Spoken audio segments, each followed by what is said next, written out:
ومعشوق الجماهير العراقية. كذلك هي نعم بتهنئة من قبل قنوات شبكة الإعلام العراقي لأنيق الدوري العراقي، فأقولها يا أنيق الدوري يا طلابي، اش ما كبرتي زيد بيك إعجابي، 54 عام وشنها عيد، عاشقينك وانت حبك بالوريد، هذا حبنا من الطفولة ومو جديد، تسأل ورايد تعرف جوابي، أنا مغرم عاشق الطلابي. نعم الطلاب الأنيق ب 54 عام من الازدهار، من البطولات، من النجوم ومصنع النجوم وتسويق اللاعبين للمنتخبات الوطنية. الأنيق الطلبة يحتفل بالذكرى 54 من تأسيس هذا النادي العريق وهذا الكيان الكبير، واليوم يلعب مباراته أمام نادي كربلاء العميد بقمة هذه المباراة لحساب الجولة العاشرة من دوري نجوم العراق ولقمة هذه المباراة. إذا نبدأ بالتعريف على أسماء اللاعبين وتشكيلة الفريقين. كتيبة المدرب حيدر عبودي بالقمصان الخضراء، وكتيبة المدرب أحمد صلاح بالقمصان الزرقاء المعتادة للون الأنيق للطلبة. إذا نبدأ بتشكيلة الفريق الضيف بالحراسة لكربلاء الكابتن عبد العزيز عمار، أما خط الدفاع بابا موسى وجويل تشوفو وكوني إبراهيم محمد كريم، بينما سامي هين ونوفا إيفو في خط الوسط علاء الدين عوشة ومصطفى راضي والسجاد أحمد وعبد القادر طارق في خط الهجوم لنادي كربلاء. انتقال لتشكيلة نادي الطلبة كتيبة المدرب أحمد صلاح بالحراسة دوليفان مهدي، زيد تحسين محمد بن طرشة خضر علي عباس ماجد وهيليو مونتيرو، مهدي كامل بخط الوسط كرار محمد، وبينما في خط الهجوم نهاد محمد وقاع رمضان ودينيس أنتوي. هي تشكيلة نادي الطلبة، وانطلق الصافرة أحداث البداية للدولي يوسف سعيد من يضبط هذا اللقاء ولإدارة هذه المباراة للطلبة والمرور. الهجمة الأولى وهنا تنقطع والإبعاد يأتي حاضر من دفاعات كربلاء. كربلاء قادم من خسارة قاسية أمام نادي القوة الجوية ب3 أهداف في المباراة الماضية، وكذلك الطلبة يريد أن يعوض ويصالح جماهيره بملعب أمانة بغداد بعد التعادل أمام نفط الوسط، تعادل سلبا من دون أهداف. هل يعوض بهذه المباراة من خلال بوابة نادي كربلاء العميد، بينما العميد يريد أيضا أن يصالح جماهيره من خلال مباراة الطلبة.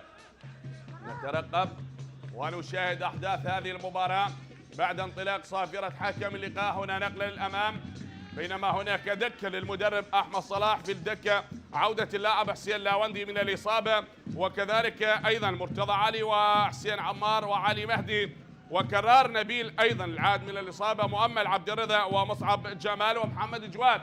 محاولة هنا نقلة لمصطفى راضي، محاولة العبور بينما تنقطع، هذا هو مصطفى بالرقم 16 بينما انقطعت. وهنا بوسط الملعب دينيس يحاول، دينيس أنتوي لاعب النفط الموسم الماضي وانتقل لصفوف الأنيق. محاولة للأمام طويلة من دوليفان مهدي يلعبها، وأمامية ما زالت هناك بإقدام المدافع محمد بن طرشة. الإبعاد حاضر، عادت للحارس دوليفان طويلة، والإبعاد من الحارس عبد العزيز عمار مثل الكرخ وزاخو. وهنا جلوس ونظرات للكابتن أحمد صلاح درب الشرطة وبطل الدوري. نترقب ونشاهد أحداث هذه المباراة وقمة هذا اللقاء لحساب الجولة العاشرة من دوري نجوم العراق، بينما نادي الطلبة يبحث عن الأهداف بقمة هذه المباراة والنقاط الثلاثة، وكذلك نادي العميد كربلاء بقمة هذه المباراة والمواجهة رقم 28 بتاريخ الفريقين. هذا عدا مواجهات بطولة كأس العراق. نترقب ونشاهد قمة هذه المباراة وننتظر لمن ستكون الغلبة بهذه المباراة. هل لنادي الطلبة العريق بقمة هذه المباراة؟ هذا نهاد محمد اليوم يشارك كلاعب أساسي، لعب لنادي الكرخ ومثل كذلك نفط ميسان، وأيضا اليوم في التشكيلة الأساسية لنادي الطلبة. عرضية حاضرة والإبعاد حاضر، تتخلص بوسط الملعب هناك باتجاه اللاعب دينيس من نهاد محمد، ياتي الإبعاد تتخلص للأمام بوسط الملعب الكرار، وعادت هناك زيد تحسين وتعود من زيد هي قريبة لمصلحة نادي الطلبة. الطلبة مطالب بتسجيل الأهداف بهذه المباراة والبحث عن النقاط الثلاثة لكونه يلعب اليوم بين جماهير. نعم، هذه الجماهير تريد أن تحتفل بعد أن احتفلت بالذكرى 54 لتأسيس هذا الكيان العريق، وكذلك تريد أن تفرح الجماهير بهذه المباراة بخطف النقاط الثلاثة. لكن أمام من؟ أمام كربلاء، واحد من الأندية الصعبة، من الأندية التي تقدم معطيات كبيرة في مباريات دوري نجوم العراق حتى الآن، حتى وأن خسر بالمباراة الماضية أمام نادي القوة الجوية، لكن يبقى نادي كربلاء من الأندية المنافسة في الدوري وتقدم مباريات كبيرة. عادت من جديد خارج أرضه، دائما ما نرى نادي كربلاء يقدم مباريات كبيرة. هذه عادت هنا بوسط الملعب بتمريرة تعود هناك للأمام من هيليو مونتيرو البرازيلي مثل نادي أربيل، وعادت الكرة بوسط الملعب. تمريرة من هيليو تمشي تحت قدام اللاعب نهاد، تمريرة عادت مرة أخرى ما زالت مستمرة لمصلحة الأنيق للطلبة. محاولة العبور بهذه الكرة الآن، المرور مهدي بوسط الملعب، تمريرة والتسديد حاضر بهذه الكرة، لكن سهلة وصلت للحارس عبد العزيز، وصلت لعبد العزيز عمار سهلة. وهنا صافرة حكم المباراة والخطأ بعد التدخل بالكرة الماضية. وشاهد هذا حيدر عبودي، الكلام ما بين الكابتن حيدر عبودي وطالب لاعبين بالانضمام والضغط على المهاجمين لنادي الطلبة. شاهد هذا عبد القادر، وبعد محاولة المرور اللاعب مهدي كامل والتسديدة كانت حاضرة من نهاد ومهدي كامل الثلاثي خط الوسط. وهذا كرار محمد لاعب منتخبنا الأولمبي وواحد من اللاعبين المميزين مع نادي الطلبة. كذلك هم المطالبين بتسجيل الأهداف في قمة هذه المباراة. توجيهات للكابتن أحمد صلاح في مباراة اليوم البحث عن النقاط الثلاثة. يستمر بقمة هذه المباراة للارتقاء بسلم الترتيب. صافرة الدولي يوسف سعيد هو من يضبط هذا اللقاء. يوسف سعيد حكمنا الدولي تلعب الكرة طويلة، وصلت للحارس دوليفان مهدي. دوليفان مهدي الطلبة لعب 9 مباريات، حقق الفوز ب4 وخسر ب3 وتعادل بمباراتين، سجل 8 أهداف واستقبل الشباكة كذلك 8 أهداف برصيد 14 نقطة. بينما نادي كربلاء كذلك لعب 9 مباريات، فاز بمباراتين فقط وتعادل ب3 وخسر ب4. هذه عادت من جديد. هنا نقلة الأمام وغادرت أرضية الملعب. تستمر هنا الندية ما بين الفريقين، والإبعاد كان حاضر من اللاعب جويل شوفو الكاميروني. وهذا دينيس أنتيوي بعد المحاولة من دينيس أنتيوي، وبالقميص رقم 17 أمامي في الشاشة نهاد محمد لاعب للكرخ ولاعب لنادي نفط ميسان. محاولات مستمرة. نعم، عند انطلاق الجولة العاشرة الحدود تغلب على الكرخ بهدف مقابل لا شيء، ونفط ميسان يتعادل أمام نوروز بهدفين لمثلها. نفط البصرة تعادل مع أربيل بهدف لهدف، وكذلك نفط الوسط يتعادل مع الميناء سلبا من دون أهداف، والشرطة تغلب على النجف بهدفين دون رد. وكذلك نتمنى الشفاء العاجل للاعب إدريس يانغ السنغالي لاعب نادي الشرطة بعد التعرض للإصابة التي ستبعده عن الدوري لفترة طويلة.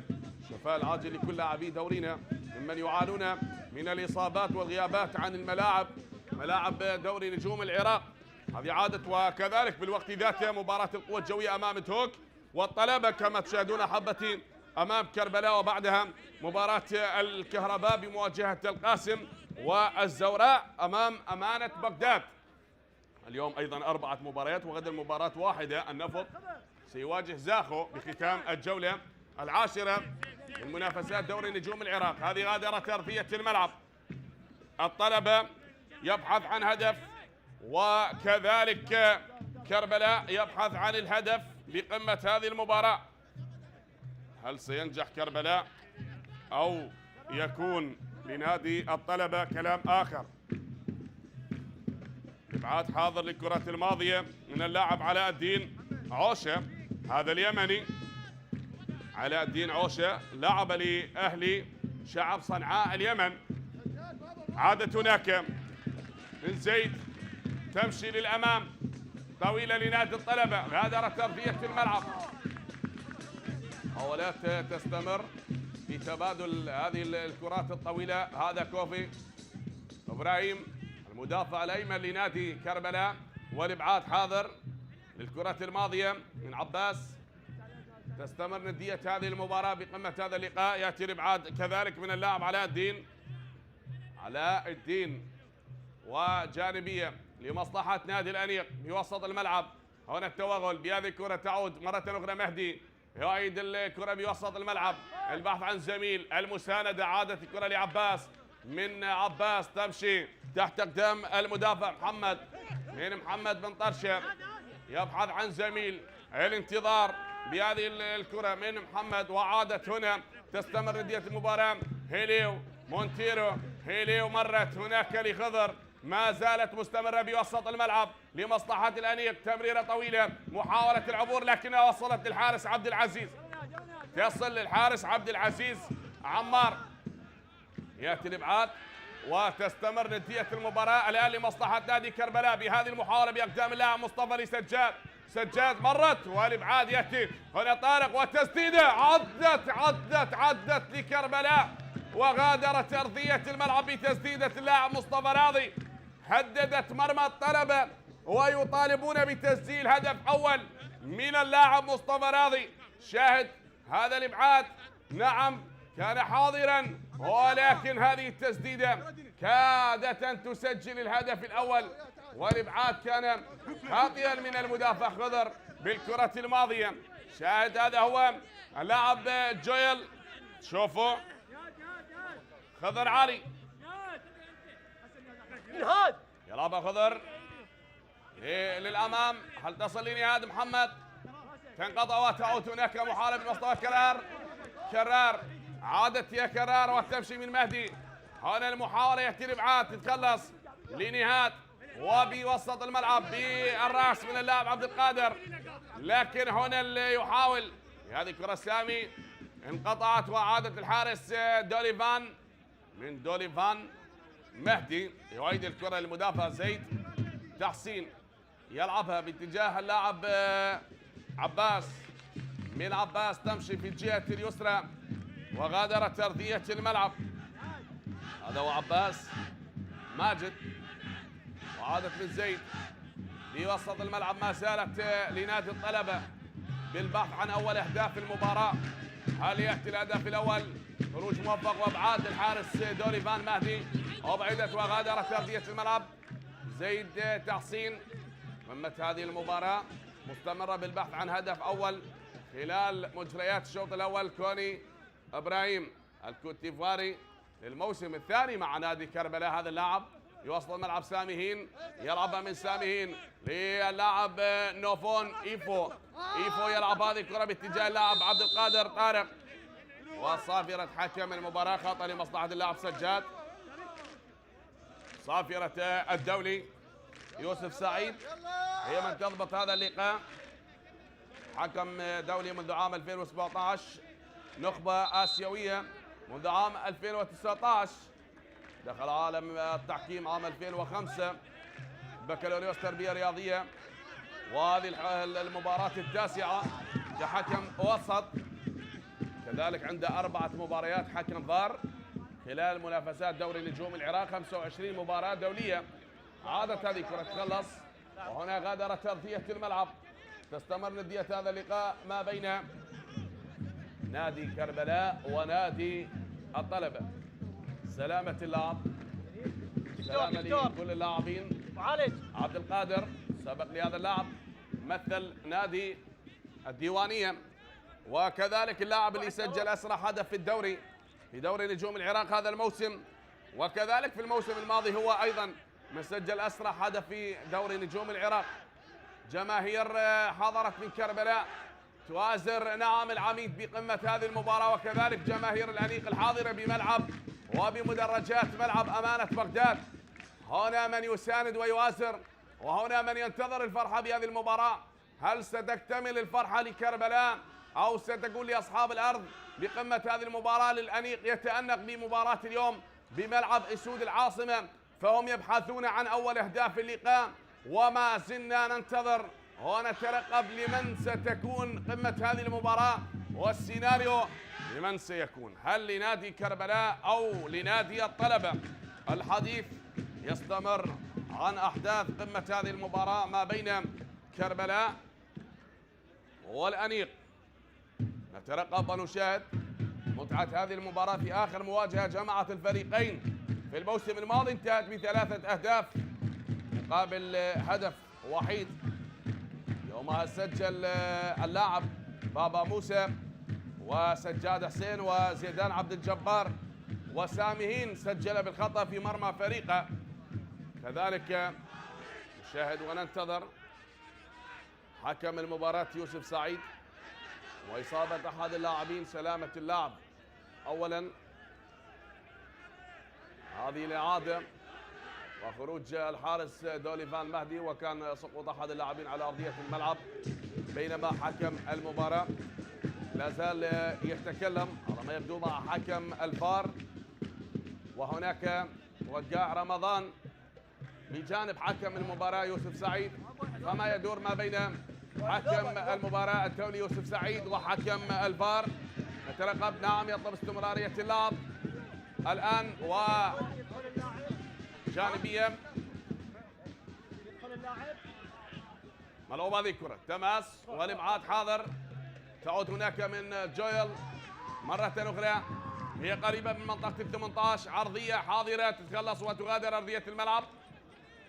يأتي الإبعاد ومحاولات تستمر بقمة هذه المباراة لندية هذا اللقاء ما بين كربلاء والعميد. العميد والأنيق بمباراة اليوم بالبحث عن هدف أول.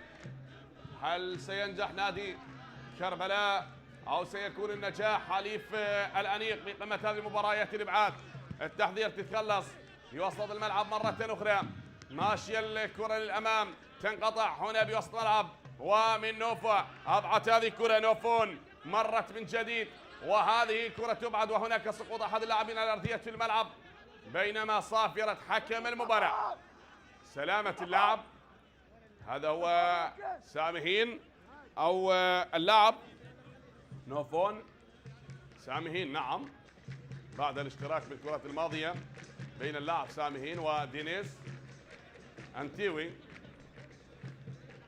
الخطأ لمصلحة نادي كربلاء، تأتي صافرة حكم المباراة وتشير لخطأ لمصلحة هذا اللاعب. ربما هذه الأخطاء تعيق سير المباراة، لكن البحث ما زال مستمر عن هدف يشعل أحداث اللقاء ما بين الفريقين. سلامة اللاعب سامهين لمباراة اليوم. نترقب أحبتي وننتظر قمة هذه المباراة، الكل ينتظر لمن تكون النقاط ال3 بهذه المباراة، بينما بعد فوز الشرطة بالأمس بهدفين على حساب النجف أصبح هو من يتصدر ترتيب الدوري مؤقتا. وكذلك الجوية اليوم يلعب مباراة أمام تهوك، وعنده أيضا مباراة مؤجلة، بينما الشرطة برصيد 22 نقطة، وكذلك بنفس الرصيد نادي القوة الجوية، ونفط ميسان يحتل المركز الثالث من ترتيب دوري نجوم العراق، ونوروز في المركز الرابع بعد التعادل أمام نادي نفط ميسان. كذلك الزوراء سيلعب مباراته اليوم أيضا وهو في المركز الخامس، بينما الآن الطلبة في المركز السادس. في حال فوز الطلبة بهذه المباراة أكيد سيقفز للمركز الثالث ويكون برصيد 18 نقطة. الآن الطلبة برصيد 16 نقطة، ما زلنا نترقب وننتظر 14 نقطة عفوا. تمت هذا اللقاء والمباراة مستمرة بالبحث عن الأهداف والنقاط. من يكسب النقاط لمباراة اليوم، الطلبة أو نادي كربلاء؟ حكم المباراة يتجه هناك باتجاه الكابتن اياد زاحم الحكم الرابع ومشرف المباراة. وكذلك أيضا شاهد الإعادة بعد أن استدعى حكم الفار الكابتن أحمد عسكر ليلقي نظرة وليعطي قراره. شاهد هذه الإعادة لأكثر من مرة، الاشتراك ما بين اللاعب دينيس أنتيوي واللاعب سامي هين. هل هي كانت لقطة متعمدة أم لا؟ على ما يبدو القرار لحكم المباراة وبطاقة صفراء. بطاقة صفراء يشار على اللاعب مهدي كامل. ترقب أحبتي ونشاهد أول بطاقة صفراء في المباراة من الحكم الدولي يوسف سعيد. نحذر كذلك من ارتكاب الأخطاء ولا نريد أن نشاهد البطاقات الملونة في هذه المباراة، بل الكل يترقب ويشاهد متعة هذه المباراة بالبحث عن الأهداف لقمة مباراة اليوم لحساب الجولة العاشرة من دوري نجوم العراق. مرت الكرة للأمام، هنا الإبعاد تتخلص، التحضير عادت من جديد وبوسط الملعب ماشية من سامي هين، عادت انقطعت من اللاعب نوفون ايفو مرت يا نوفون والإبعاد كان حاضر من دينيس أنتيوي. دينيس أنتيوي اليوم الكابتن أحمد صلاح يزج بهذا الثلاثي نهاد محمد وقع رمضان ودينيس في خط الهجوم لنادي الطلبة، وكذلك مهدي كامل يلعب أيضا خلف المهاجمين. الطلبة ينتظرون من وقاع الكثير بعد العودة لقائد الكتيبة.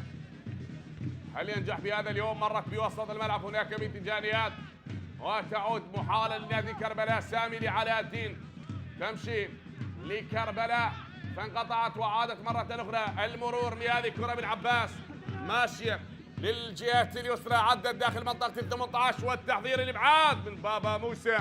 أبعدت الكرة وعادت من جديد بوسط الملعب بتمريرة تعود مرة أخرى. تتهيأ هذه الكرة من سامي، عادت خطر الآن، مرور جميل، مطالبة بركلة جزاء. لا لا لا لا، وحكم المباراة يقول لا. هل فيها ركلة جزاء لمصلحة اللاعب دينيس أنتيوي؟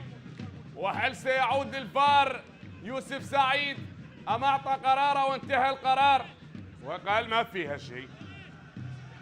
يقول له ما فيها شيء يوسف سعيد. وكانت المطالبة باللاعبين نادي الطلبة بركلة جزاء، لكن سلامة اللاعب، سلامة يا وقاع، سلامة اللاعب وقاع رمضان. هذه المحاولة من اللاعب دينيس أنتيوي، وشاهد بعد دخول اللاعب جويل شوفوا تدخل بالكرة الماضية بين اللاعب جويل. هذه الإعادة لأكثر من مرة، وحكم المباراة كان قريب يعطي قراره باستمرار اللعب ولن يحتسب أي شيء. نترقب ونشاهد تلعب من جديد، الارتقاء والابعاد بالراس. عباس ابعتها وعادت هناك التحضير مرة أخرى، تتخلص لتعود بوسط الملعب. خضر والكرة مبعثة لتعود من جديد. زيد قريب من زيد، تتخلص ومحمد انطرشة كذلك بخط الدفاع، وأيضا للإبعاد حاضر. محاولات لنادي كربلاء بالوصول، هذا هيليو مونتيرو، عادت لوسط الملعب. ساميين يعيد هذه الكرة للاعب بابا موسى، من بابا موسى لعبد العزيز عمار. عبد العزيز عمار تلعب طويلة باتجاه اللاعب عبد القادر، لكن تتخلص وتعود مرة أخرى. نهاد يلعبها للأمام مرة ثانية. نهاد عدت لمهدي، محاولة العبور بهذه الكرة، لكن الآن هنا من يحاول الوصول والإبعاد حاضر، تنقطع هناك من اللاعب كوني رحيم ومحمد كريم، بينما صافرة حكم المباراة والخطأ سامي هين يمنع العبور على لاعبي نادي الطلبة.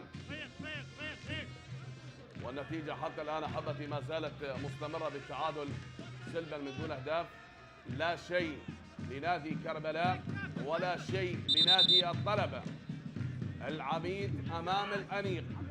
نعم، في هذه المباراة، مباراة البحث عن الهدف الأول خلال أحداث الشوط الأول لقمة مباراة اليوم مستمرة. هناك أمامية طويلة انقطعت وعادت من عباس، تمشي يا عباس وعادت من كرار لتعود بوسط الملعب. بعد هذه التمريرة انقطعت وعادت من مصطفى، تمشي لعلاء. علاء تلعب هنا باتجاه اللاعب سجاد، يحاول يعني يصل بالكرة إلى اللاعب عبد القادر، لكن سجاد كان قريب وغادرت بالسجاد حتى غادرت تربية الملعب. تعود هنا لخضر، خضر علي يتوغل بهذه الكرة وعادت من خضر هناك باتجاه اللاعب زيد. حاولت العبور يا خضر لعباس، تنقطع وتغادر أرضية الملعب. تستمر هذه المحاولات، تماس لتعود لنادي الطلبة إلى الطلبة وبوسط الملعب.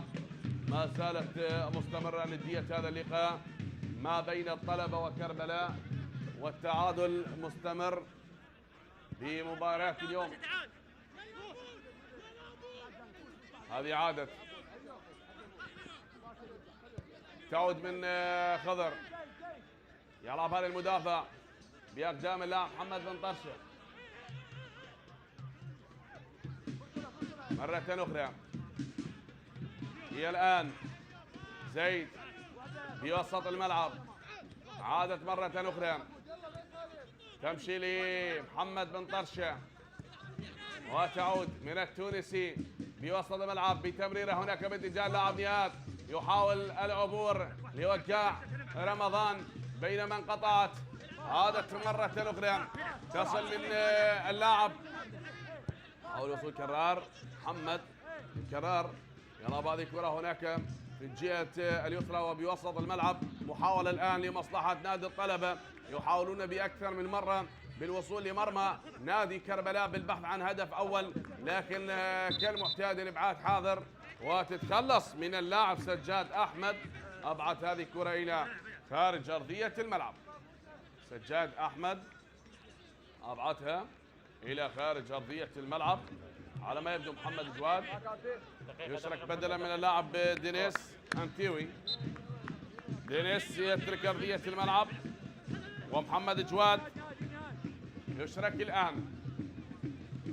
محمد جواد بدلا من اللاعب دينيس أنتيوي، عادت بوسط الملعب مرة أخرى. تمرير الكرار، تمشي من ياد طويلة، مرت هناك محاولة مستمرة لمصلحة الطلبة بهذه التمريرة الطويلة. هل تصل لكرار بهذه العرضية؟ حاضرة التحضير لهذه الكرة ولكن الإبعاد حاضر.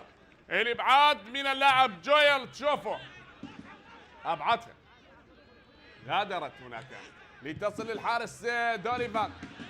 تعود بنفس الأسلوب وإلى خارج أرضية الملعب.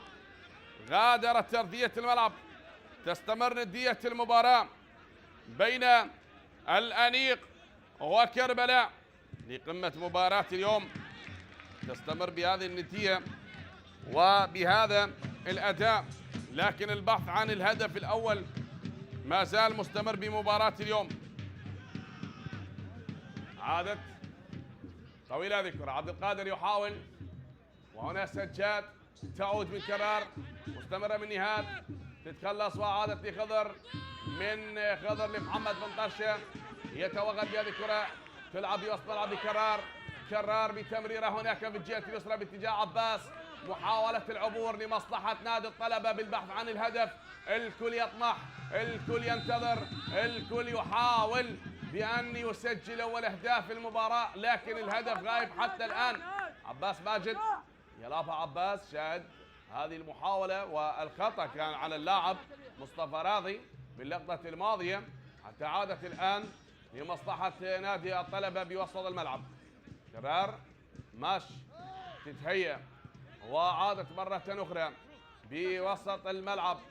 البحث يستمر ومحمد يحاول بهذه الكرة، التمريرة من محمد، هل تصل هناك لوقع لكن قريبة من المدافع بابا موسى، وخلاص تتخلص كرة اللاعب بن طرشة التونسي. هذا هو محمد جواد البديل.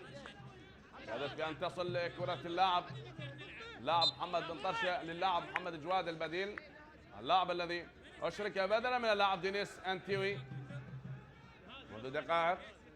وما زلنا نترقب هل ينجح محمد جواد أو نهاد محمد، أو سينجح اللاعب سجاد أحمد أو عبد القادر طارق بتسجيل أول أهداف المباراة لقمة هذا اللقاء ما بين كربلاء العميد الكربلائي والأنيق الطلابي. تمشي الكرة، نعم هي عدت، والارتقاء الصعود الإبعاد بالرأس، تحذير يأتي الإبعاد مرة أخرى من نوفون. إيفو أبعدها، وصافرة هنا الخطأ لمصلحة اللاعب ساميين، خطأ لمصلحة اللاعب ساميين بوسط الملعب. كل شيء يمضي بالنسبة لأحداث الشوط الأول، والتعادل مستمر حتى الآن سلبا من دون أهداف. وما زلنا نترقب وننتظر، نلعب بالدقيقة 30 من أحداث الشوط الأول. هذه ماشية للأمام، هنا الصافرة تتخلص، تعود بأقدام اللاعب خضر علي، أبعدت من خضر. كل شيء مستمر بندية المباراة. هدف لمحمد بن طرشة، من محمد بن طرشة بوسط ملعب بكرار.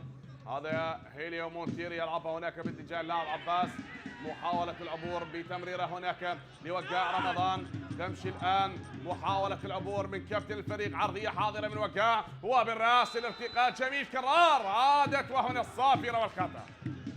صافرة حكم المباراة والخطأ لمصلحة المدافع محمد كريم. سلامة اللاعب محمد كريم. شاهد العرضية من وقاع رمضان والصعود والارتقاء الجميل من اللاعب نهاد، لكن محمد كريم كان متواجدا وخلص الكرة بالراس، أبعدها عن اللاعب نهاد.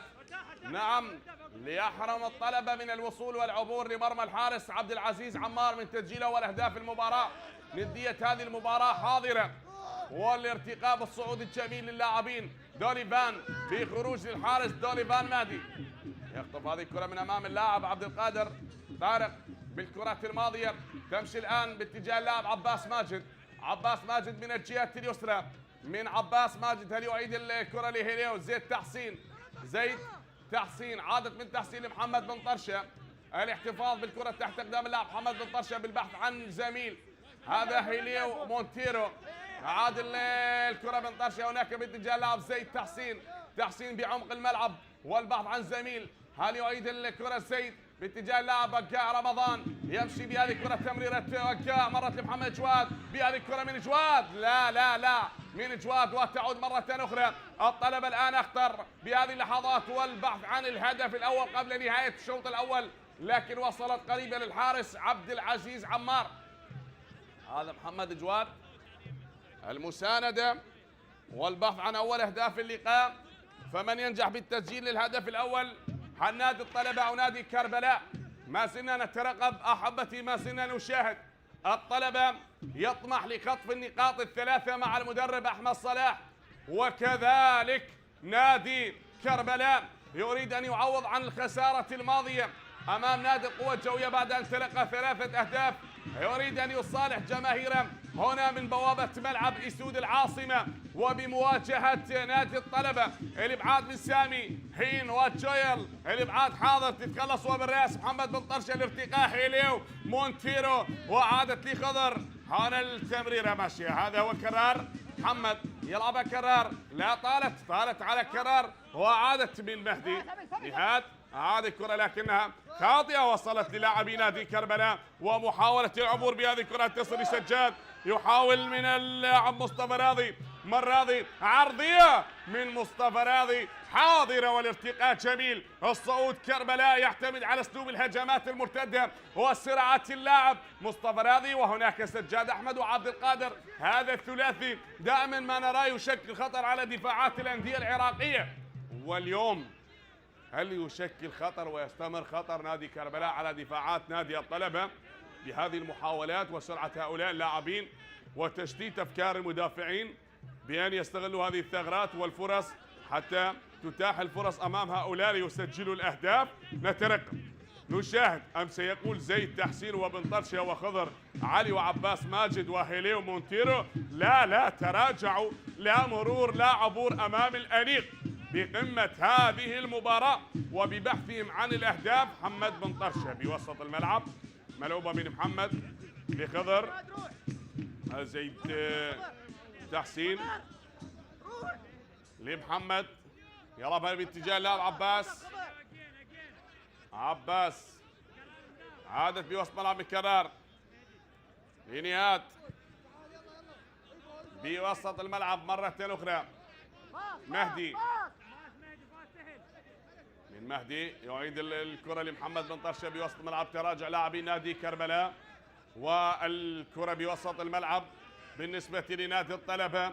شاهد مهدي كامل يتراجع من مهدي كامل وتمشي الآن بالنزعات الهجومية لهذا المدافع زيد تحسين، عرضية حاضرة من زيد تتخلص وعادت مرة أخرى. هنا المحاولة العبور، كرار ماشي عدى مر بهذه الكرة تتهيأ، عادت الآن عباس، عرضية حاضرة ارتقاء والصعود لعبد العزيز عمار، وصلت للحارس عبد العزيز عمار، جميلة لهذا الحارس.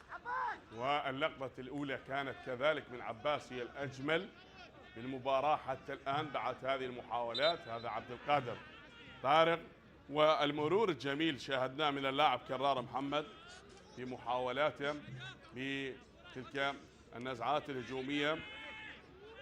كذلك الحارس يطلب من الحكم بأن يغير الكرة، وأيضا ينظر للساعة الكابتن يوسف سعيد. يلا يا عبد العزيز، كل شيء يمضي والوقت يداهم أحداث الشوط الأول. نلعب بالدقيقة 35 من أحداث الشوط الأول والمباراة على حالها سلبا من دون أهداف.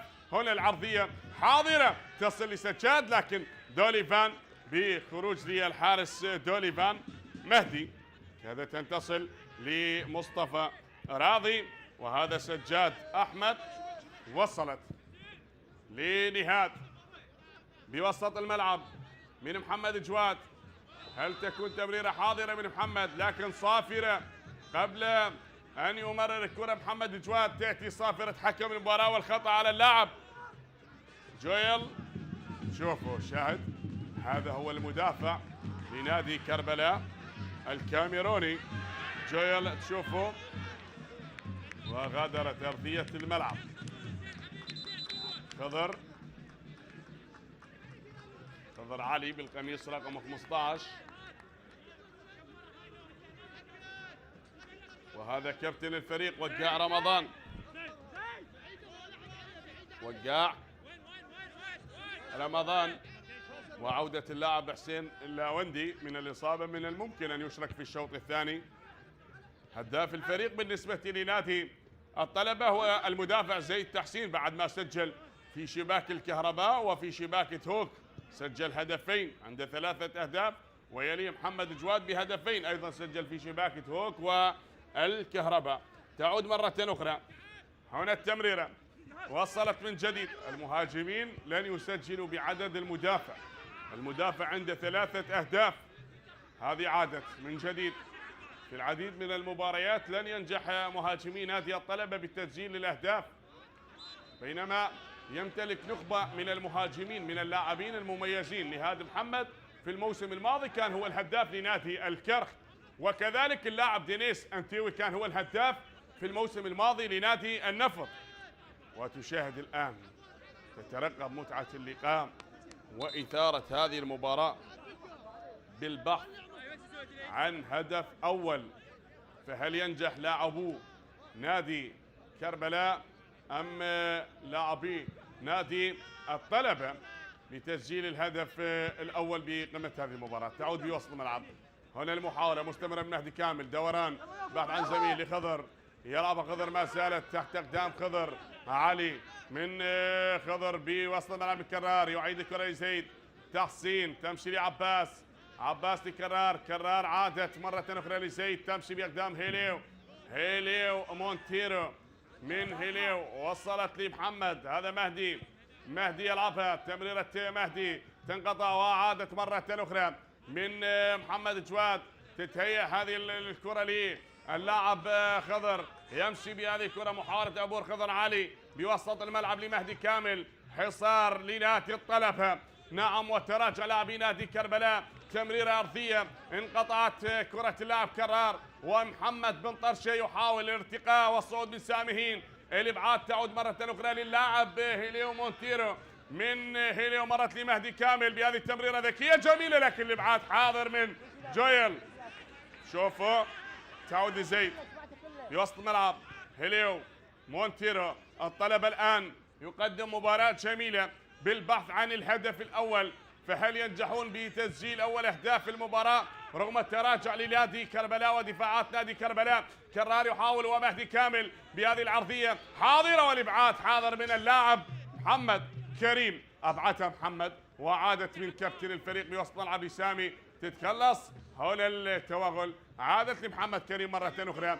تمشي لنادي كربلاء من علاء. علاء يلعب هذه الكرة الأمام طويلة، هي مستمرة تصل لمصطفى راضي، ولكن هنا محمد بن طرشة ومصطفى راضي. راضي ومحمد بن طرشة، يقول له راضي ولا ما راضي؟ لابد أن أبعد هذه الكرة، لكنها أبعدت وكانت هناك صافرة لحكم المباراة، ويكسب خطأ هذا المدافع التونسي محمد بن طرشة. تعود مرة أخرى لزيد تحسين. من زيد تحسين ماشي في وسط الملعب. من زيد محاولة هناك لتصل لعباس بتمريرة خاطئة انقطعت وعادت من بابا موسى. ياتي الابعاد والتحضير هناك لعلاء. علاء الدين بوسط الملعب لسامهين. من سامهين لمحمد كريم. محمد كريم كابتن الفريق يلعب لمصطفى. مصطفى راضي يتوغل بهذه الكرة. مصطفى راضي وسامهين بوسط الملعب. مرة أخرى تعود لسامهين. سامهين بأقدام اللاعب نوفون. من نوفون ماشية الكرة من نوفون، هناك من عبد القادر، لا تنقطع وتعود بالراس. سامهين لمصطفى. تتهيأ مرة أخرى. سامهين يلعبها طويلة وطالت على اللاعب سجاد أحمد يا سامهين وغادرت أرضية الملعب. وهذا اللاعب مصطفى راضي هو ساقط على أرضية الملعب بعد ما تدخل اللاعب كرار محمد بالكرة الماضية، والخطأ على اللاعب كرار محمد. عادت من هيليو مونتيرو بوسط الملعب. مهدي كامل.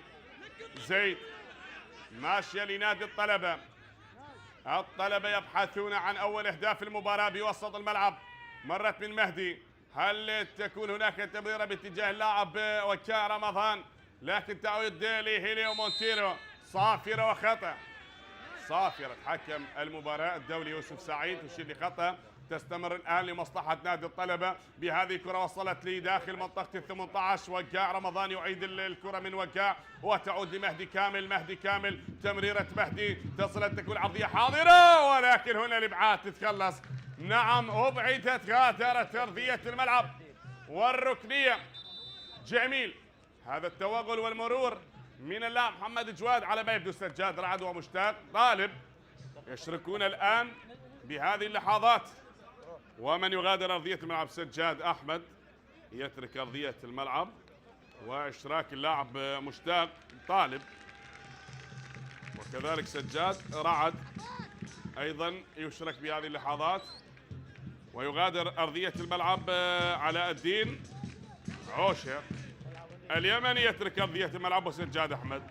سجاد رعد بالوسط، وفي الجهة اليمنى مشتاق طالب يشرك بهذه اللحظات. ركنية ثابتة لمصلحة الطلبة ملعوبة، وغادرت أرضية الملعب. غادر أرضية الملعب. تستمر ندية المباراة بهذه المحاولات. نادي الطلبة الأكثر وصولا حتى الآن لمرمى نادي كربلاء، لكن لن ينجح بتسجيل الأهداف. ولا نادي كربلاء استطاع أن يسجل هدف خلال أحداث الشوط الأول، بما أننا نلعب بالدقائق الأخيرة المتبقية من عمر الشوط الأول. نلعب بالدقيقة 43 دقيقتين فقط متبقيتين على نهاية أحداث هذا الشوط. هذا عاد الوقت الإضافي للشوط الأول. هذا هو البديل مشتاق طالب. جماهير العميد يلقبون مشتاق طالب بميمي. ميمي الشرطة المصاب نتمنى له الشفاء العاجل، لاعب منتخبنا الوطني ميمي القيثارة. وهذا ميمي كربلاء. ميمي العميد بالفعل يعطي روعة والشبه بينما بين اللاعب مهند علي. نترقب ثابت الآن لمصلحة نادي كربلاء بمكان خطير. هل ينجح نادي كربلاء بتسجيل الهدف الأول من خلال الكرات الثابتة بهذه اللحظات؟ والكابتن يوسف سعيد يطلب من اللاعبين التراجع. هي ثابتة، ملعوبة هذه الكرة والإبعاد، مرت وغادرت ترثية الملعب بعيدة على مرمى حارس دوليفان مهدي. عند أهداف جميلة اللاعب سجاد رعد من هذه الأماكن. نعم سجل في شباك نفط ميسان في الموسم الماضي في بطولة كأس العراق في دور ال16، كذلك بواحدة من الكرات الثابتة الجميلة التي اعتادت الجماهير الكربلائية على الكرات الثابتة التي ينفذها اللاعب سجاد رعد. فهذه تعود هنا بوسط الملعب بنقلة تتخلص وبالراس الابعاد حاضر. كرار محمد قريب من كرار يلعبها لمهدي كامل. مر مهدي كامل، محاولة العبور تصل وما زالت بأقدام مهدي كامل لكرار. الآن هل يترجم هذه كرة عرضية من كرار بالراس؟ لا يا وقاع رمضان، غادرت أرضية الملعب، كادت أن تكون في المرمى وكادت أن تفرح جماهير العنيق بهدفها الأول. شاهد مهدي كامل لكرار. كرار لن ينتظر والعرضية كانت حاضرة والارتقاء والصعود الجميل لوقاع رمضان، ولكنها إلى خارج أرضية الميدان يا وقاع رمضان. فعادت مرة أخرى هنا الإبعاد حاضر. 4 دقائق كوقت إضافي لنهاية الشوط الأول. نلعب بالدقائق المضافة من حكم المباراة خضر علي. من خضر علي ياتي الابعاد يا خضر من محمد كريم قائد الكتيبة الخضراء محمد كريم. وهذا خضر علي، كرة بالراس تتخلص، غادرت أرضية الملعب. التشديد لهذه المحاولات المستمرة بتبادل هذه الكرات بوسط الملعب. من هيليو يلعبها باتجاه اللاعب عباس ماجد. هناك من الجهة اليسرى بالبحث عن الهدف وكرار يعود بهذه الكرة يا كرار. محاولة على البحث عن زميل، البحث عن رفيق، لكن تنقطع من دفاعات كربلاء وتمشي هناك باتجاه اللاعب كوني إبراهيم. وهناك أيضا الصافرة يأتي والخطأ لمصلحة اللاعب مشتاق طالب. مشتاق طالب اللاعب البديل. تغييرات الكابتن حيدر عبودي قبل نهاية الشوط الأول بتغييرين. غادر اللاعب علاء الدين وسجاد أحمد. هذا سامي في وسط الملعب، هي قريبة لمحمد بن طرشة. محمد بن طرشة ملعوب الكرة باتجاه عباس، تمشي بوسط الملعب. كرار يلعبها كرار لمحمد. محمد وعادت من زيد لمحمد بن طرشة، تلعب طويلة من محمد بن طرشة. الارتقاء، الصعود بالراس تتخلص، وسامي هين ابعت هذه الكرة لتعود من سامي وتمشي باتجاه اللاعب مصطفى. مرت يا صافي وانقطعت الآن من دفاعات الأنيق. ما زالت مستمرة الكرة تحت اقدام المدافع زيد بوسط الملعب لنهاد محمد. من نهاد تتخلص وتعود مرة أخرى، هي بأقدام اللاعب محمد بن طرشة. هو قريب ولكن هنا التحضير الابعاد بوسط الملعب. مهدي كامل يلعب هذه الكرة طويلة باتجاه اللاعب محمد جواد. من محمد جواد لكن بابا موسى يخلص الكرة من بابا موسى لمحمد كريم، أبعدت بنفس الأسلوب من محمد. وهنا مصطفى راضي يحاول أن يخطف الكرة من أمام دفاعات نادي الطلبة. من كرار التوغل بهذه الكرة بالملاصقة. هناك عباس ماجد تنقطع وتعود هيليو مونتيرو، وصادرة حكم المباراة سلامة اللاعب مشتاق طالب. طالب يتعرض للتدخل بقوة بالكرة الماضية. شاهد هذه الإعادة ما بين اللاعب عباس ماجد ومشتاق طالب، وصافرة حكم المباراة كانت حاضرة. والخطأ على اللاعب عباس ماجد. صافرة حكم المباراة كانت حاضرة وقريبة. غادرت أرضية الملعب. مستمريا ندية هذا اللقاء ما بين الطلبة وكربلاء. بالبحث ذكرنا الاثنين يبحثون عن الهدف الأول، لكن أحبتي ما زال الهدف غائب عن أحداث مباراة اليوم. مهدي كامل يحاول كامل، هل ستكتمل الفرحة بالشوط الأول؟ ولكرار محمد كرار هل تتكرر الأفراح هنا بمدرجات ملعب أمانة بغداد؟ وتسديدة من وقاع رمضان، جميل يا رمضان، بتسديدة رائعة من وقاع رمضان، ولكن أيضا خارج أرضية الميدان يا وقاع رمضان. الأولى كانت التهديد بالرأس، والآن بتسديدة من خارج منطقة ال 18 من وقاع رمضان، لكن إلى خارج أرضية الملعب.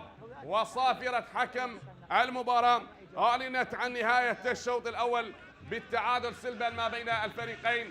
أكيد سنعود بعد الاستراحة القصيرة لنكمل أحداث الشوط الثاني.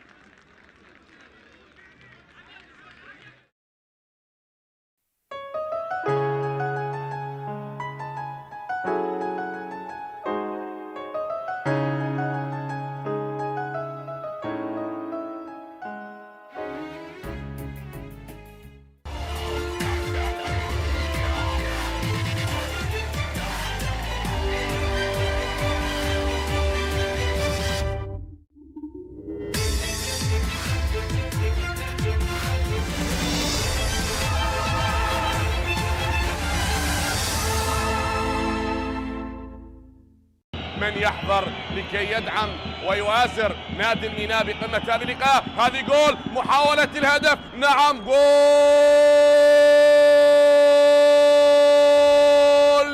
أمجد راضي هو القاضي يسجل أول أهداف المباراة. شاهد هذه هي التمريرة، هل الكل يظن بأنها الراية والتسلل، لكن قرار حكم المباراة يشير بأن الهدف الأول لمصلحة نادي أربيل. فيها يا جماعة توقف المدافعين، ونعم لن يكون هناك أي قرار لحكم المباراة. وبالآخر الهدف من حميد، وشيركو يخطف هذه الكرة. شيركو بالمرور من الجهة اليسرى، شيركو خطير، تسديد الشيركو، جول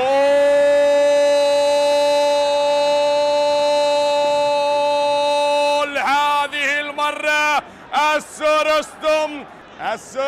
رستم شاهد المرور الجميل، قلنا خطير، شيركو مثير وكبير، مر بهذه الكرة، شاهد أعطاه كرة على طبق من ذهب، وأسو الطاير يسجل الهدف الثاني في المباراة حتى تصبح النتيجة 2 لنادي أربيل ب10 لاعبين، وبهذا العدد المنقوص يسجلون الهدف الثاني. حذرنا تمشي من أسو ومحاولة العبور. هناك علي بهذه العرضية يلعبها، وصلت ثالث الأهداف. السورستم لنادي أربيل. شاهد المرور العرضية الجميلة وبالراس من السورستم، وتقدم الحارس جعفر شنيشير يكلف الميناء هدف ثالث. شاهد جعلت الحارس بحيرة وأضافت الهدف الثالث. على الكرة يلعبها لجاسم محمد، جاسم محمد داخل منطقة الجزاء، الكرة الخطيرة، يا الله، جول، كرة كرة خطيرة، كرة خطيرة، كرة خطيرة، والخطورة تأتي من جاسم محمد. فتح لنفسه زاوية تصويب، صوب، سدد، وأسكن الكرة في شباك نادي النجف. شاهد تمرير الكرار علي بري إلى جاسم محمد. تباطؤ كبير من مدافعي نادي النجف بالضغط وقطع الكرة من جاسم محمد. جاسم محمد استغل هذا التباطؤ وصوب تصويبة قوية وصعبة على رضا عبد العزيز. كون الكرة لعبها في الزاوية الصعبة، يعني إذا ما تكلمنا ما بين تصويبة حسين طالب لاعب نادي النجف وتصويبة هذا اللاعب جاسم محمد. يحاول تمريرة جميلة لأحمد علي، العرضية خطيرة خطيرة خطيرة، يا الله. في بداية شوطها الثاني طبعا تشكيلة نادي أمارة بغداد لم يجر أي تغيير. حسن عباس في حراسة المرمى، صفاء جبار، محمد موسى، عدي شابي، مرزيج في دفاع. ماذا هناك؟ ما هو القرار؟ ما هو القرار؟ ركلة جزاء، ركلة جزاء وبطاقة صفراء على من؟ على أيمن رزيج. بهكذا ركلات جزاء ستار أمام حسن عباس. جول، هدف التعديل. شاهد ردة فعل الجمل. هدف للأمانة، لهدف لأمارة بغداد. تقدم جاسم محمد. أمير حسين يلعب الكرة عالية، هنا الرأسية من ستار جبار. جول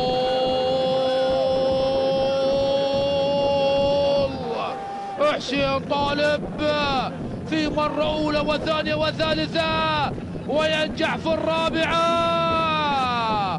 حسين طالب يسجل الهدف الثاني لمصلحة نادي النجف ويسجل الهدف الثاني.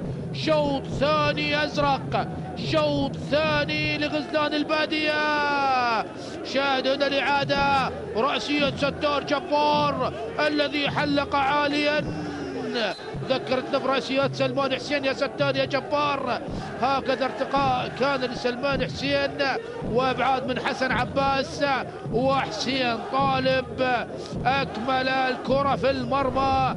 مرة أخرى إلى عبد المجيد والتسديدة إلى سجاد وجول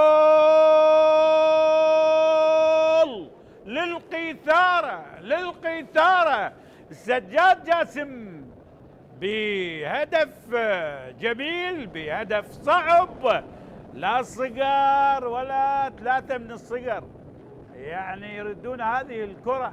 هدف أول للشرطة، هدف أول للقيثارة بالدقيقة 8 عن طريق سجاد جاسم.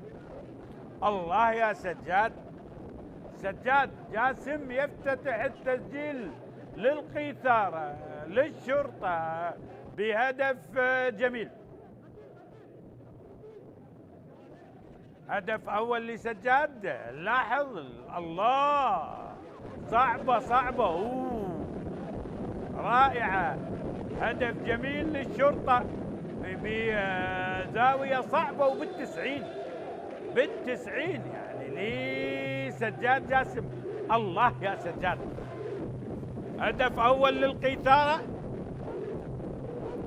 وعملية تمرير بن حصني، انطلاقة البواس تمريرة ثاني،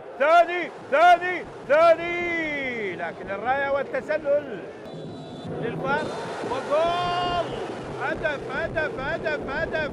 إدريسة نيانج، ثاني للقيثارة، ثاني للشرطة، والقيثارة إلى الصدارة. يعني مناصفة مع القوى الجوية غاية الآن. ثاني الأهداف لم يحدث للشرطة في دورينا هذا الموسم هدفين بأول 12 دقيقة. إدريس نيانج يصل إلى هدف الثالث وسجل على زاقه وعلى أمانة بغداد. لاحظ قال لكم ما بيه تسلل. إدريسة على يمين صقر حديد، لاحظ رسمها السوري التفعيل السنغالي وفي المرمى عن طريق إدريسا نيانجا. إدريسا للشرطة بهدف ثاني. هي التمرير لسجاد جاسم، الانطلاقة من سجاد خطيرة للشرطة لكن الإبعاد. ثالث للقيثارة. الشرطة بهدف ثالث وبهدف جديد عن طريق عبد المجيد يسجل بهدف ثالث للقيثارة. اي اثنين مسجلة نيانج وعبد المجيد او ربما ادريسا. خلينا نشوف ادريسا نيانج. ثالث الاهداف للشرطة. لاحظ قوية. لا عبد المجيد او ادريسا نيانج بثالث للشرطة. إدريسا بكرة قوية عن طريق السنغالي طبعا إدريسا نيانج مع عبد الرزاق. تمريرة داود عبد الرزاق.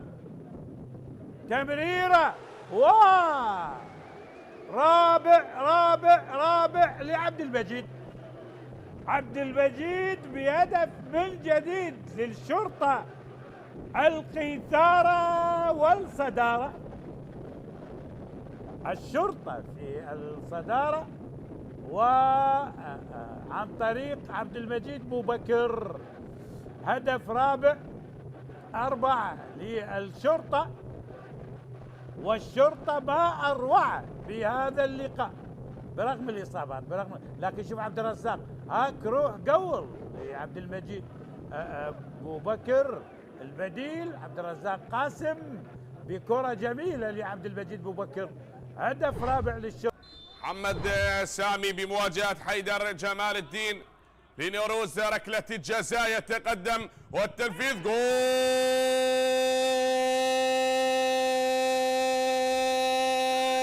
أول لنادي نوروز للفريق الضيف. يسجلون أول أهداف المباراة من علامة الجزاء. محمد سامي يسجل الهدف الأول بالمباراة. هل يكون الشوط الأول من الكرة الأولى الخطيرة يسجل من خلالها بعد احتساب ركلة الجزاء؟ أيمن يتقدم. الله!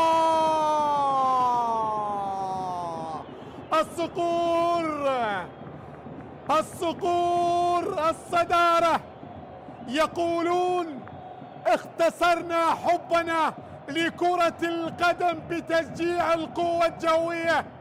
اي والله هكذا جماهير القوة الجوية. جول الصقور. هدف أول للقوة الجوية من ركلة جزاء. أيمن تقدم فيها وبعد ذلك تقدم على مستوى، وبالتالي هو شاهد حارس المرمى واتخذ القرار، وبالتالي سجل أول أهداف المباراة. عبد العزيز على اليسار وأيمن على اليمين، وبالتالي الله عليك يا أيمن. القوة الجوية اللي لا يزال لغاية الآن متقدما على فريق كربلاء بهدف ممكن ثاني. الله! جول!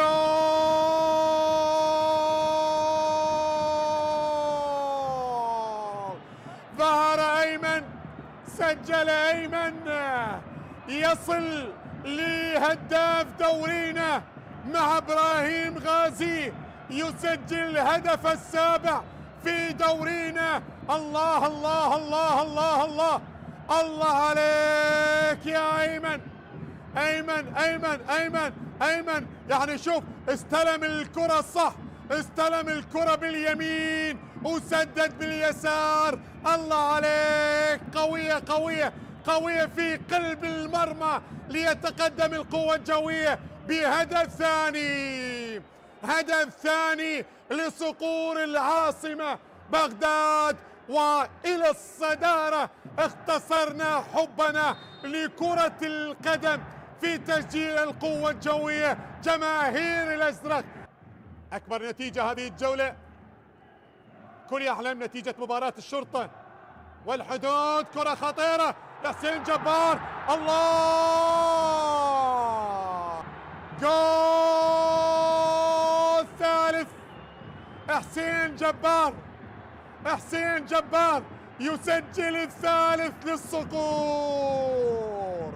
الانطلاقة كانت سريعة وكانت سليمة وكانت التمريرة روعة، وحطها الصح، حطها الصح في الزاوية البعيدة ليتقدم القوة الجوية ب3 أهداف من خلال هذا اللقاء.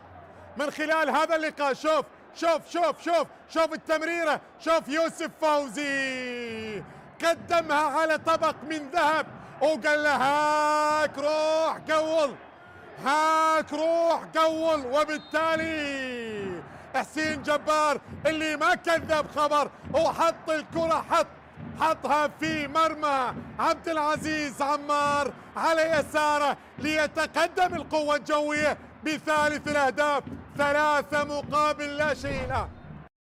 حسام يلعبها إلى حسن علي وتسديد، جول جول.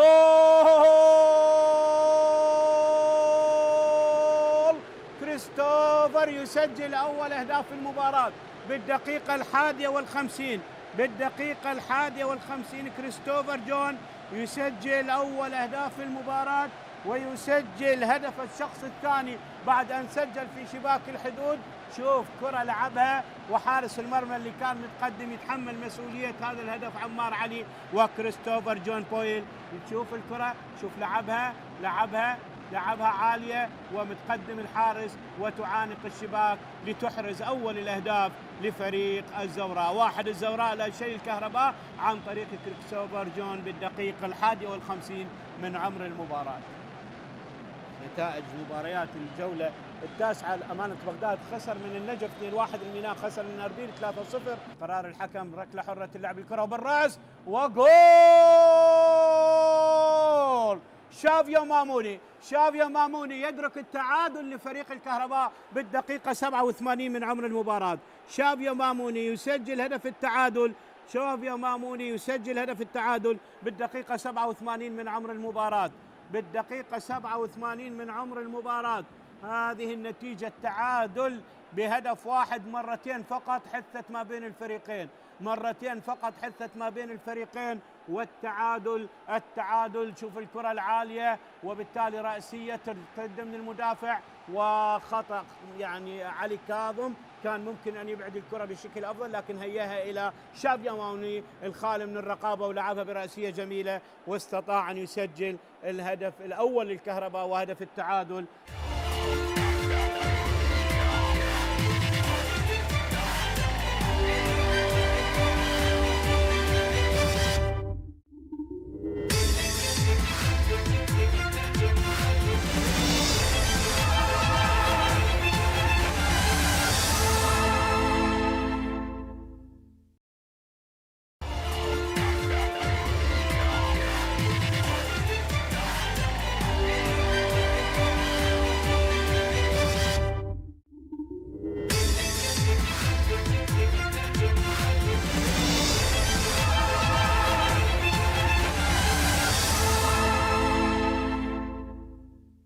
من يحضر لكي يدعم ويؤازر نادي الميناء بقمة هذه اللقاء. هذه جول، محاولة الهدف، نعم جول.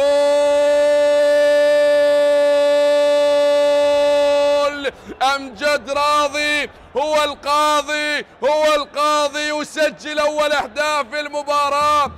شاهد هذه هي التمريرة، الكل يظن بأنها الراية والتسلل لكن قرار حكم المباراة يشير بأن الهدف الأول لمصلحة نادي أربيل. فيها يا جماعة توقف المدافعين ونعم لن يكون هناك أي قرار لحكم المباراة. وبالآخر الهدف من حميد وشيركو يخطف هذه الكرة، شيركو بالمرور. الشوط الثاني والمساعد الأول سنان ناصر، بينما المساعد الثاني ظفر بشار. حكم رابع اياد زاحم، وحكم الفار احمد عسكر، ومساعد الفار كرار عباس، مقيم الحكام سمير شبيب. لاحداث هذه المباراة لحساب الجولة العاشرة من منافسات دوري نجوم العراق. كربلاء بمواجهة نادي الطلبة بقمة هذه المباراة. تركنا الشوط الأول ينتهي بالتعادل ما بين الفريقين،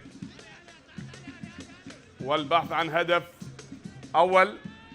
لا زال البحث مستمر بقمة هذه المباراة ما بين الأنيق والعميد. على التنفيذ سجاد رعد، كرة ثابتة، نعم لمصلحة كربلاء. سجاد رعد على التنفيذ، يلا هذه الكرة وبالراس وتعود من جديد، تتخلص هنا الارتقاء، الابعاد طويلة للأمام، تصل للمدافع محمد كريم. من محمد كريم وصلت للحارس عبد العزيز عمار. عبد العزيز عمار من يحمي عرين العميد في هذه المباراة. سامهين بوسط الملعب، تتخلص هنا، تتهيأ من اللاعب مشتاق، عدت وللأمام سامهين، وهنا صافرة حكم المباراة والخطأ بالكرة الماضية. هذا كوني إبراهيم ومن حاول بالكرة الماضية. تدخل ما بين اللاعب كرار محمد وسجاد رعد بالقميص رقم 8. شاهد هذه الإعادة للقطة اللاعب عبد العزيز عمار بعد ما حاول وخادع اللاعب مهدي كامل. تتهيأ بوسط الملعب، هذا هو هيليو مونتيرو، يلعبها هيليو وبوسط الملعب. عادت هناك لدفاعات نادي الطلبة بالبحث عن الهدف.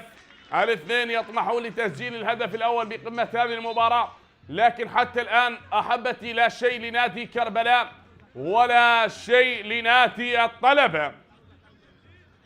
الأنيق لابد أن يتأنق بمباراة اليوم بعد التعادل سلبا أمام نادي نفط الوسط من دون أهداف، وكذلك كربلاء خسر مباراته الماضية أمام القوة الجوية ب3 أهداف دون رد. سلامة اللاعب، سلامة لرضا. هذا سجاد، مصطفى راضي ومحمد بن طرشة بعد أن سدد الكرة الماضية، والخطأ كان حاضر بتلك اللقطة. تستمر محاولات الفريقين بقمة هذه المباراة وندية هذه المباراة. نادي كربلاء خسر من الشرطة 2-1، وكذلك خسر من النفط 2-0، من القوة الجوية 3-0، ومن نوروز أيضا بملعب السليمانية هناك خسر ب3 أهداف مقابل لا شيء. عادت هنا لنادي الطلبة محاولة البحث عن الهدف والارتقاء. هذه التسديدة عادت، وهنا تتخلص كرار، يحاول من جديد، لكن كوني إبراهيم أبعدها كوني إلى خارج أرضية الملعب، وكذلك لن تصل للبديل. هذا هو رضا فاضل بالكرة الماضية. كرات طويلة تتهيأ بوسط الملعب لمصلحة نادي كربلاء. يبحثون، يطمحون، يحاولون ويريدون تسجيل الهدف الأول، فهل ينجحون بتسجيل أول أهداف في المباراة؟ عادت بوسط الملعب، شاهد هنا التوغل من كرار، عادت من مهدي كامل، تمريرة مهدي لوكاع رمضان، يريد كرة من اللاعب خضر، ولكن تتخلص لتعود من المدافع بوسط الملعب. هذه التمريرة ما زالت من كرار، يلعبها كرار، تعود لهيليو مونتيرو يلعبها بوسط الملعب لمهدي كامل. مهدي كامل تتهيأ لمحمد جواد، ماشية الكرة يا محمد لوقاع رمضان. وقاع رمضان يحاول العبور، وقاع مر، وقاع البحث عن الزميل، عادت لمهدي بهذه التمريرة ذكية جميلة. محمد جواد يحاول تتخلص، لكن هنا تنقطع من بابا. موسى ليكوني يلعبها إلى خارج أرضية الملعب، وطالت على اللاعب رضا فاضل. طالت على اللاعب رضا فاضل حتى الآن، فيبحثون عن الهدف الأول للطريق. ما هناك من جديد، وتمريرة تعود مرة أخرى، لا تنقطع، ومرة أخرى هي طويلة، وصلت هنا بتسديدة، انقطعت هنا الإبعاد حاضر من كوني إبراهيم. هذا هو كوني ابراهيم ابعدها، الكوتيفواري ابعد الكره الى خارج ارضيه الملعب، بل وعادت هنا مره اخرى من وقاع رمضان بالبحث عن الهدف. هذا التوغل دوران لوقاع رمضان قائد الكتيبه، غير اتجاه الكره هناك للجهه اليمنى من وقاع رمضان، وتعود يا وقاع هي لتمشي تتخلص وصافره حكم المباراه. خطا بعد التدخل من اللاعب مصطفى راضي مع اللاعب خضر علي.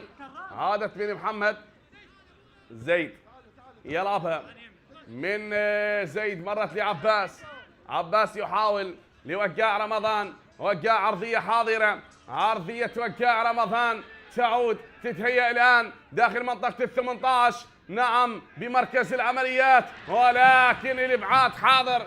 جويل ابعتها بوسط الملعب لمصلحه كربلاء، فعادت بوسط الملعب والبحث عن الهدف الاول. هل ستبقى نتيجه المباراه على هذا الحال ويبقى التعادل هو العادل بهذه المباراه والمسيطر على احداث اللقاء ما بين كربلاء والانيق؟ نترقب، نشاهد، ننتظر متعة المباراة وإثارة اللقاء. ذكرنا في الشوط الثاني دائما ما تكون حلول المدربين هي في الشوط الثاني، التكتيك للمدربين والتكنيك للاعبين يظهر بالشوط الثاني، وتظهر الأهداف بقمة الشوط الثاني. فنترقب حتى الدقائق الأخيرة حتى نشاهد النقاط بجعبة من ولمن ومع من ستذهب نقاط هذه المباراة. عادت بوسط الملعب بالكرار هناك تمريرة وصلت من خضر وتمشي لمهدي كامل، يحاول العبور مهدي كامل، هل تكون تمريرة مهدي محمد جواد لكن انقطعت.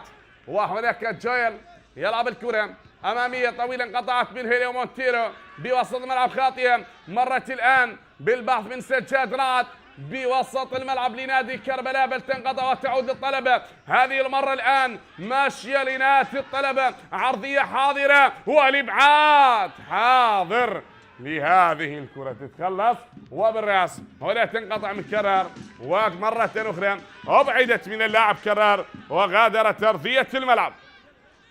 غادرت أرضية الملعب.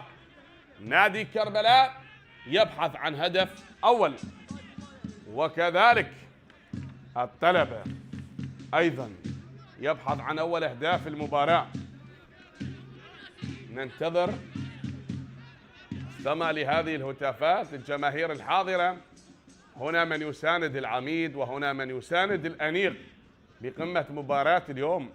تنقطع وبوسط الملعب ماشية من اللاعب مشتاق، مرت وعادت من زيد تحسين، زيد يلعبها خاطئة هنا من سامي هين وتمشي بأقدام اللاعب رضا، يحاول العبور، مرت يا رضا ما زالت مستمرة لنادي كربلاء بتسديدة من رضا فاضل وإلى خارج أرضية الملعب. غادرت أرضية الملعب يا رضا فاضل. التشتيت لهذه المحاولات المستمرة بقمة هذه المباراة ما بين كربلاء والأنيق. حتى الآن التعادل سلبا من دون أهداف هو المسيطر على أحداث المباراة وقمة اللقاء. ما زلنا نشاهد ونترقب متعة المباراة، فتمشي هذه الكرة وتعود. بالأمس بعد ما انتهت مباراة نفط ميسان ونوروز بالتعادل بهدفين لهدفين، أصبح اللاعب علاء الدين الدالي العقيد السوري لاعب نفط ميسان هو هداف في دوري نجوم العراق ب8 أهداف، وكذلك أيضا بعد تسجيل اللاعب أيمن حسين الهدف من علامة جزاء كذلك أصبح ب8 أهداف.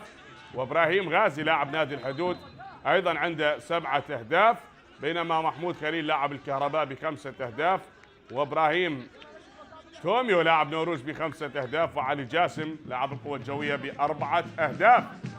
هم هدافي الدوري نجوم العراق حتى الآن، حتى الجولة العاشرة من منافسات دوري نجوم العراق. مرت الآن طويلة تمشي للأمام، نادي كربلاء يبحث عن هدف والطلبة بهذه المحاولة تعود مرة أخرى، لكن هنا الإبعاد حاضر. وصلت يا كرار، هل يعيد الكرة؟ هل تشكل خطر؟ بالنسبة لنادي الطلبة. عرضية حاضرة وهي لا ضاعت وغادرت أرضية الملعب. لو جاءت بقدم محمد جواد بهذه المقصية الجميلة لكادت أن تضيف أول أهداف اللقاء. شهد هذه العرضية وكادت أن تكون بمقصية جميلة، لكن أخطأ محمد جواد وغادرت أرضية الملعب.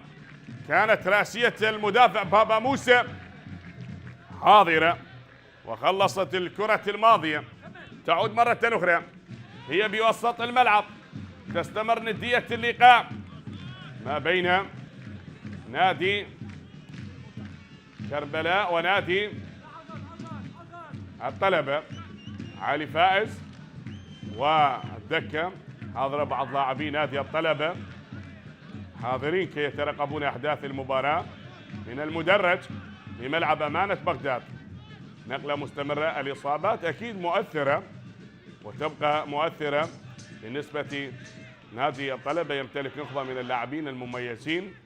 هذه بالتمريرة تنقطع. هنا تعود مرة أخرى وما زالت مستمرة لتعود بوسط الملعب. إليو يلعبها مرت لعباس. عباس محاولة العبور من عباس ماجد. هل يسدد؟ يعيد الكرة لمهدي كامل. مهدي كامل بتسديدة مرة أخرى. عادت لا مطالبة بركلة جزاء وبابا موسى يقول ما فيها شيء، بينما نهاد محمد يطالب وكذلك وكاع رمضان. وما هو قرار حكم المباراة؟ ننتظر. يوسف سعيد يقول ركنية ولاعبين الطلبة يقولون ركلة جزاء، وبابا موسى يعترض يقول ما فيها لمسة يد ولم تلامس يد المدافع. هذه الإعادة والتسديدة الرائعة والجميلة. عادت وبتسديدة نعم شاهد مهدي كامل. هذه الأولى والتصدي من عبد العزيز عمار ببراعة لهذه التسديدة. نهاد محمد هل لامست؟ نعم. نشاهد الإعادة لأكثر من مرة. تسديدة اللاعب مهدي كامل وعبد العزيز تألق وعادت لنهاد محمد. اصطدت ببابا موسى، لكن هل فيها لمسة يد؟ شاهد هذه الإعادة واضحة. يبقى القرار لحكم المباراة. نعم الكل يشاهد ويتابع.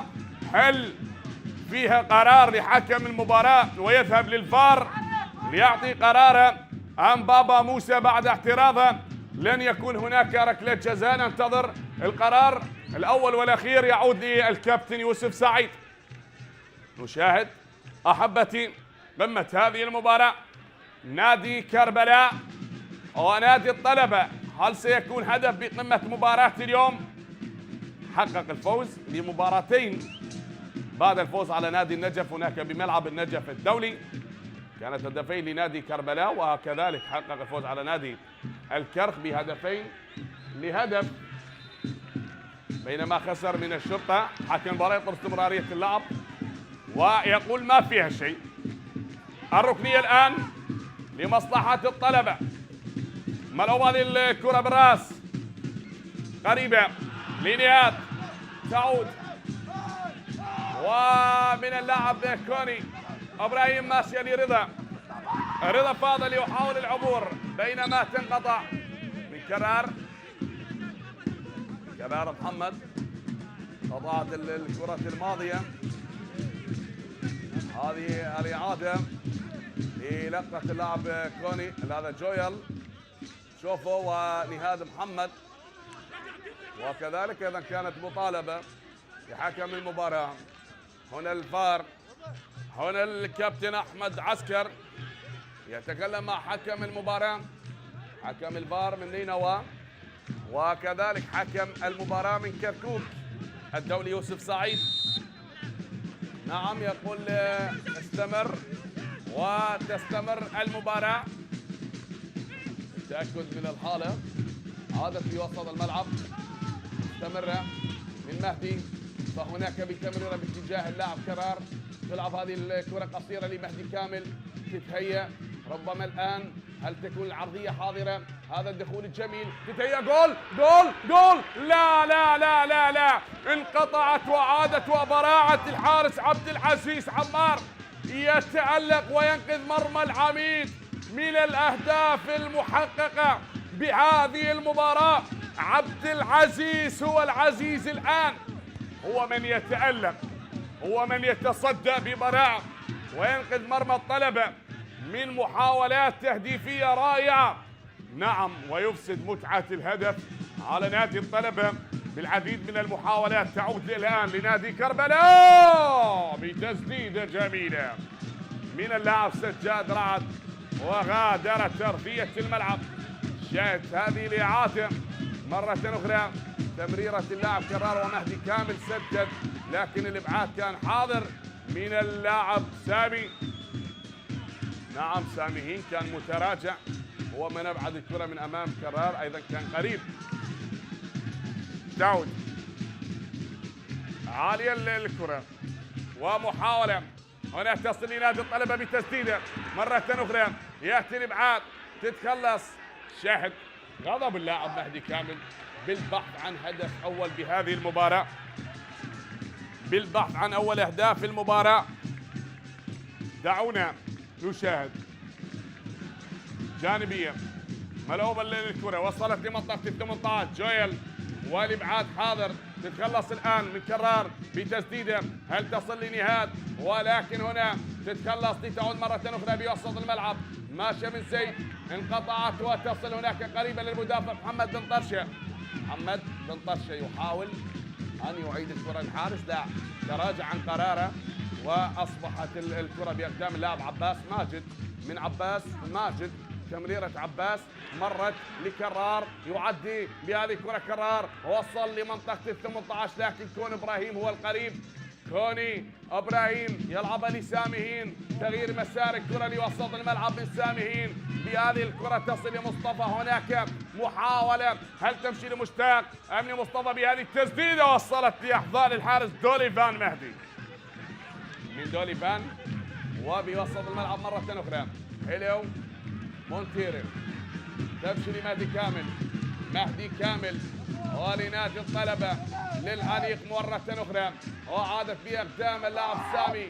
حين يحاول، عادت مرة أخرى عباس، يوجه رمضان تمشي لمهدي كامل، لمسة وهمسة وتمريرة قصيرة خاطئة. تمشي الآن هي مرت وانقطعت يا مشتاق، هناك باتجاه اللاعب مصطفى راضي وسدد وتصل لأحضان الحارس دوليفان مهدي. دوليفان مهدي وأيضا الكرة هنا لزيد، طويلة من زيد، هل تصل لمحمد جواد؟ تتهيأ الآن محاولة خطرة لنادي الطلبة، هل ينجح نهاد محمد ويعيد الكرة لكرار؟ كرار هو من يسدد، كرار بعيدة يا كرار، بعيدة يا كرار، غادرت أرضية الملعب.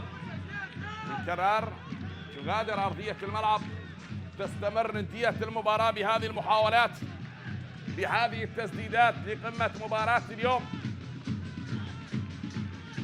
مباراة مستمرة حتى الآن، نعم، بالتعادل ما بين الطلبة وكربلاء حظت لحساب الجولة العاشرة من منافسات دوري نجوم العراق.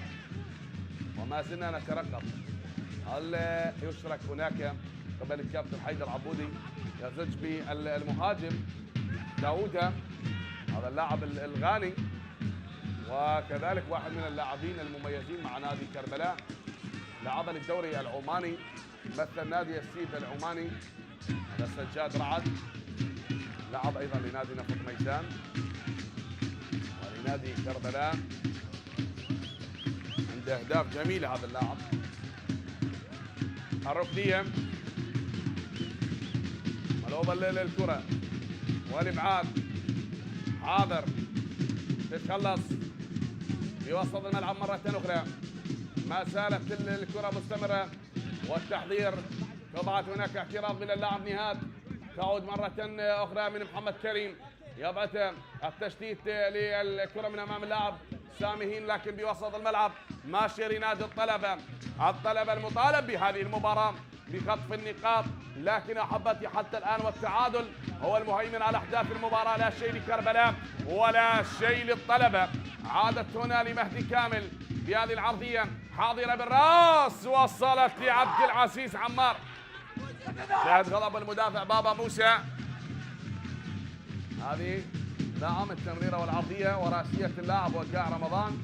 بالشوط الأول كانت هناك راسية للاعب وقاع رمضان، وراسية جميلة لكنها لدت في المرمى الحارس عبد العزيز عمار.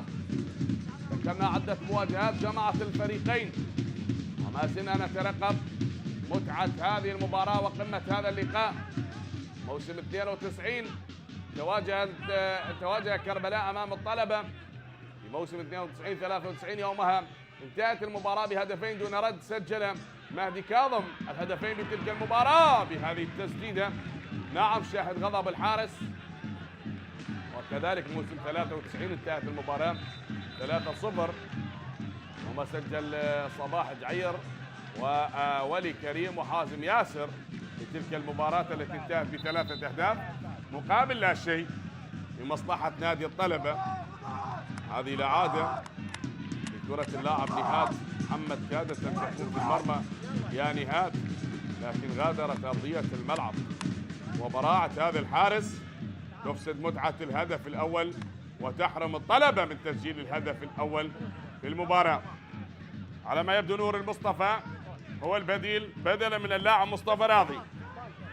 نعم نور المصطفى بدلا من اللاعب مصطفى راضي بهذه الدقائق. تمشي هنا نقلة الأمام، وصلت لدفاعات نادي كربلاء تتخلص وغادرت أرضية الملعب. كنا نتحدث عن نتائج نادي كربلاء ونادي الطلبة، وفوز كربلاء يبقى حقق الفوز ب 12 مباراة. نادي كربلاء نادي الطلبة فاز ب 12 مباراة خلال مواجهات الفريقين، وكذلك كربلاء حقق الفوز ب4 مواجهات فقط، بينما حضر التعادل 11 مباراة 11 مباراة، وهنا بطاقة صفراء.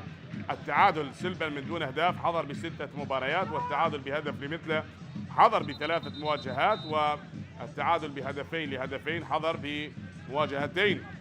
كذلك بموسم 2001 3-1 انتهت لمصلحة الطلبة يوم سجل اللاعب علاء كاظم هدفين، وحكيم محمد سجل هدف، وصاحب عباس سجل هدف بتلك المباراة.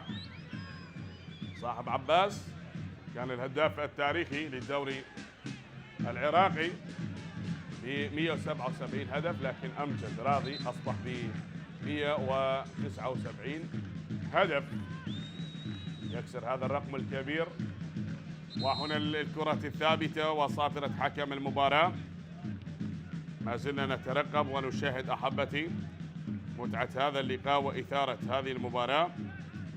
أيضا 2-1 في موسم 2008 21/11 يوم سجل عبد السلام عبود وحسان تركي ومشتاق صلال بتلك المباراة التي انتهت بهدفين لهدف.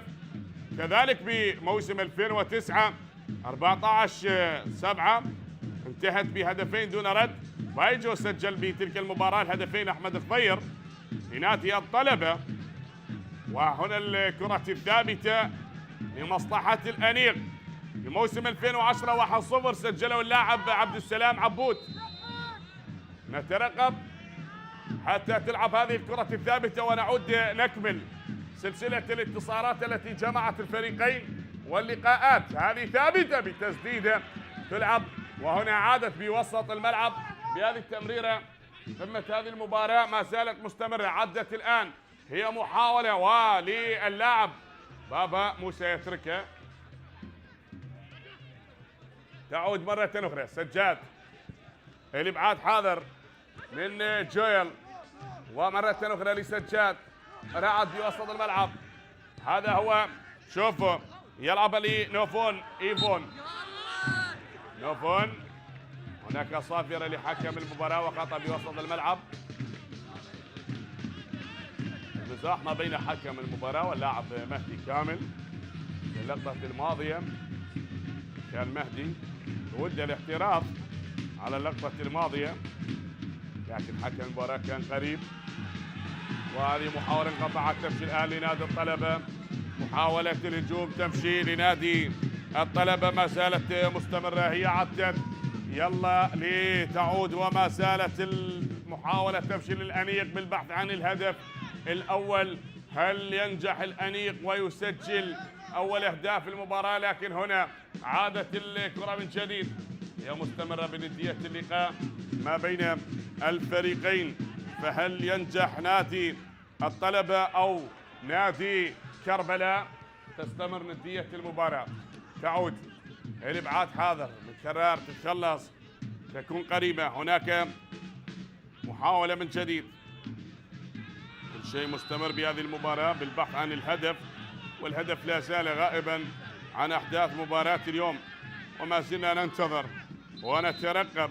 نعم ننتظر، فلا شيء مستحيل بالانتظار. أحدهم قال بعد الانتظار انتصار، وربما الانتصار يكون بدقائق قاتلة، لكن لمن لا نعلم. هل سيكون لمصلحة الطلبة أو لمصلحة نادي كربلاء، الفريق الذي حل ضيفا بهذه المباراة على ملعب أمانة بغداد؟ في هذه المحاولة عدت وغادرت أرضية الملعب. هذا وكاع رمضان. كنا نتحدث عن نتائج الفريقين وخلال المواجهات التي جمعت الفريقين موسم 2011 3-0 لنادي الطلبة. 30-11 سجل يومها حكمة رزيج وجاسم محمد وأكرم هاشم في تلك المباراة. وكذلك بموسم 2013 2-1 لمصلحة نادي الطلبة. 26-4 إيهاب كاظم وأحمد صلاح، وكذلك علي يوسف سجل في تلك المباراة. صلاح المدرب الحالي لنادي الطلبة، والطلبة حتى الآن لن يسجل أي هدف ولا كربلاء في هذه المباراة، والتعادل قائم ما بين الفريقين. محاولة مستمرة العبور بهذه الكرة لكن انقطعت من مهدي وعادت مرة أخرى. هي بوسط الملعب بأقدام اللاعب هيليو مونتيرو. يلعبها هيليو لمهدي كامل. محاولة العبور التوغل بهذه الكرة وما زالت مستمرة الآن. تعود من نهاد لمحمد جواد يعدي يلعبها باتجاه اللاعب مهدي كامل. تنقطع وعادت مرة أخرى لكرار. كرار يعيد الكرة لعباس ماجد. عباس يحاول يا عباس من عباس لمهدي كامل. الطلبة يقترب شيئا في شيئا ويبحث عن هدف، بينما نهاد هناك يحاول نهاد بأن يمر على دفاعات نادي كربلاء، ولكن الإبعاد حاضر من الكابتن والقائد محمد كريم. خلص الكرة الماضية حتى عادت من جديد لمهدي. تعود مرة أخرى للمدافع هذا هو هيليو مونتيرو من البرازيلي، وتكون العرضية حاضرة. الكرة بالراس إلى خارج أرضية الملعب. غادرت أرضية الملعب وكانت المطالبة بركنية. حكم المباراة نشاهد هذه الإعادة، هل فيها ركنية؟ شاهد اللاعب محمد جواد كان يطالب بركنية بعد أن صادمت الكرة اللاعب بابا موسى، لكن حكم المباراة لن يحتسب ركنية لنادي الطلبة. فعادت بوسط الملعب. هنا الإبعاد حاضر لنور المصطفى. تتخلص وتمشي هناك من المدافع خضر علي زيد. ماشية لنادي الطلبة بوسط الملعب. التوغل بهذه الكرة، البحث عن زميل. يتراجع خضر يلعبها لمهدي من مهدي، وهنا العرضية حاضرة تصل للاعب وقاع رمضان. رمضان يا رمضان، وقاع رمضان يحاول العبور وكون إبراهيم. وصلت لعباس، من عباس تمشي لكرار. كرار يتراجع بهذه الكرة لهيليو. هيليو مونتيرو ولوقاع. وقاع هل يعدي بهذه الكرة من وقاع، لكن هنا انقطعت من وقاع. والابعاد حاضر سجاد رعد. لا شيء للطلبة، لا شيء حتى الآن رغم هذه المحاولات وهذا الوصول لأكثر من مرة. نعم بالقرب من منطقة ال18، ولكن لن ينجحوا بالتسجيل والتسديد والتهديد على مرمى عبد العزيز بعد التهديدات اللي شاهدناها بأكثر من كرة وبأكثر من محاولة. لكن ما نجح أي لاعب من لاعبي نادي الطلبة بتسجيل هدف، ولا أي لاعب أيضا من لاعبي نادي كربلاء، لكن بالرغم الوصول لمرمى نادي كربلاء بأكثر من محاولة، والضغط واضح أيضا بالنسبة لنادي كربلاء في الشوط الثاني، لكن تبقى المباراة على حالها. كرار نبيل على ما يبدو، كرار نبيل بدلا من وقاع رمضان. كرار نبيل وأيضا نهاد محمد هو من يترك أرضية الملعب، وإشراك اللاعب كرار نبيل وأيضا مؤمل عبد الرضا.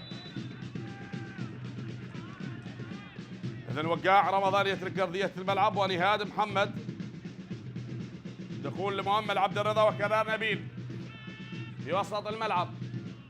ما زالت ندية المباراة مستمرة، تمشي بوسط الملعب.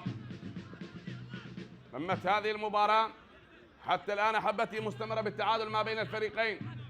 تعود عباس بالوسط، نقلة من عباس وتمشي للعب كرار يلعبها. هنا المحاولة، هنا العبور، تمشي الآن والعرضية حاضرة من كرار. اللمسة الأولى العائد من الإصابة يحاول، ولكن هنا المراوغة بوسط الملعب تصل هناك لمهدي، لكن انقطعت الكرة وللأمام. تلعب طويلة من نادي كربلاء لمصطفى ماشي، نور المصطفى البديل هذه الكرة، وهناك رضا فاضل، هذا هيليو مونتيرو.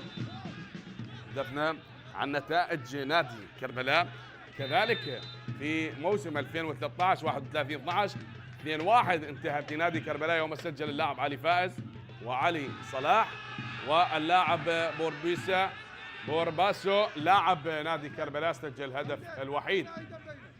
ليتون باربوسا سجل الهدف الوحيد بتلك المباراة، وأيضا 3-0 من النتائج الكبرى التي جمعت الفريقين موسم 2016 27/10 يوم سجل ياسر عبد المحسن هدفين، ومهدي كريم لنادي الطلبة بتلك المباراة التي انتهت ب3 أهداف.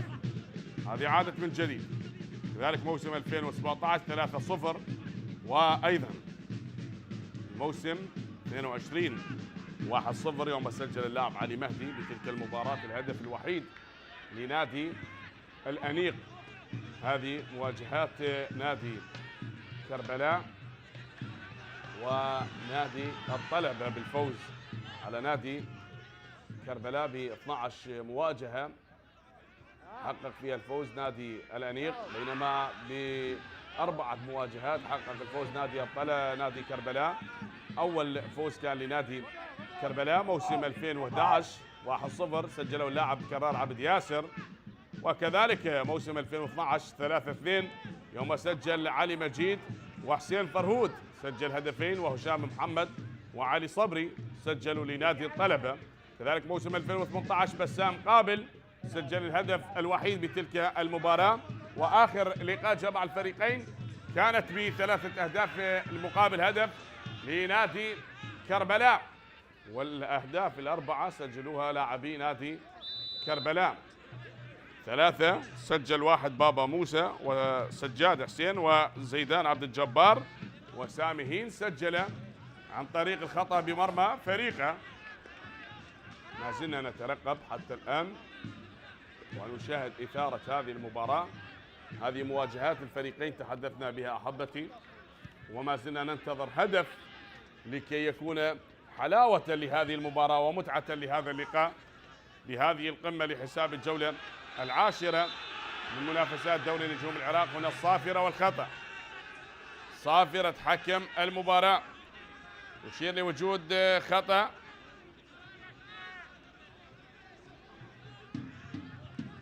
شهد عبد القادر طارق، وتدخل اللاعب محمد بن طرشة مع اللاعب عبد القادر طارق بالكرة الماضية.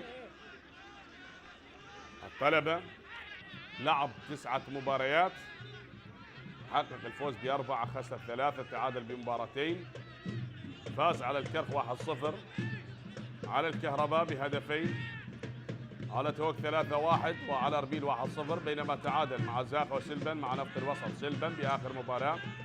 خسر من النفط 2-1، ومن نفط ميسان 4-0، ومن الميناء 1-0.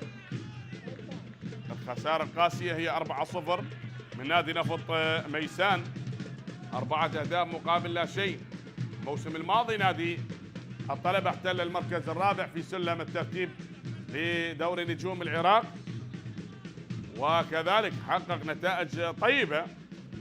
الفوز الأكبر كان في الموسم الماضي هو 3-1 على نادي القاسم، بينما خسر 3-0 من الشرطة و3-1 من كربلاء. النتائج القاسية التي كانت في الموسم الماضي تلاحق نادي الطلبة. آخر لقب كان لنادي الطلبة موسم 2002 مع المدرب ثائر أحمد، يوم كان هداف الدوري هاشم رضا لاعب نادي الشرطة ب 32 هدف.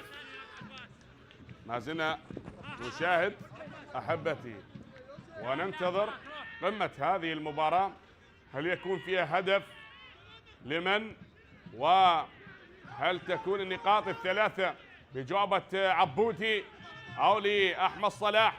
هنا المحاولة تصل والإبعاد حاضر من دفاعات نادي كربلاء بوسط الملعب. هي بهذه التمريرة تقترب هنا من منطقة 18 ولكن بعيدة. غادرت أرضية الملعب، غادرت أرضية الملعب. ندية المباراة مستمرة بقمة هذا اللقاء الأنيق. كما ذكرنا منذ 3 أيام احتفل بذكرى تأسيس كيان الأنيق الطلبة 54، وكذلك لا زالت مع هذه الذكرى إنجازات عديدة حققها نادي الطلبة. موسم 80-81 بطل الدوري مع المدرب الراحل عمو بابا، ويوم كان هداف الدوري حسين سعيد كان برصيد 11 هدف. كذلك موسم 82 مع المدرب جمال صالح أيضا حقق لقب الدوري، وكان يومها هداف الدوري ثامر يوسف لاعب الزوراء ب 14 هدف. واللقب الثالث كان موسم 85-86 مع المدرب يحيى علوان. هذه عادت بوسط الملعب، محاولة ما زالت مستمرة. يوم كان هدافي الدوري كل منهم 9 أهداف سجل. حسين سعيد لاعب الطلبة كان عنده 9 أهداف، والراحل أحمد راضي كان لاعب الرشيد ب9 أهداف، وأيضا رحيم حميد كان للجيش أيضا كان عنده 9 أهداف في هذا الموسم 85-86. تعود هذه المحاولة نقلة للأمام. كذلك اللقب الرابع كان بالنسبة لنادي الطلبة موسم 92-93 مع المدرب أيوب أوديشو، وكان هداف الدوري كريم صدام لاعب الزوراء ب 35 هدف. هذه عادت محاولات مستمرة لقمة هذه المباراة. وآخر لقب بالنسبة لنادي الطلبة تحقيقا للدوري العراقي كان موسم 2002-2001 مع المدرب ثائر أحمد، وكان أيضا هداف الدوري هاشم رضا.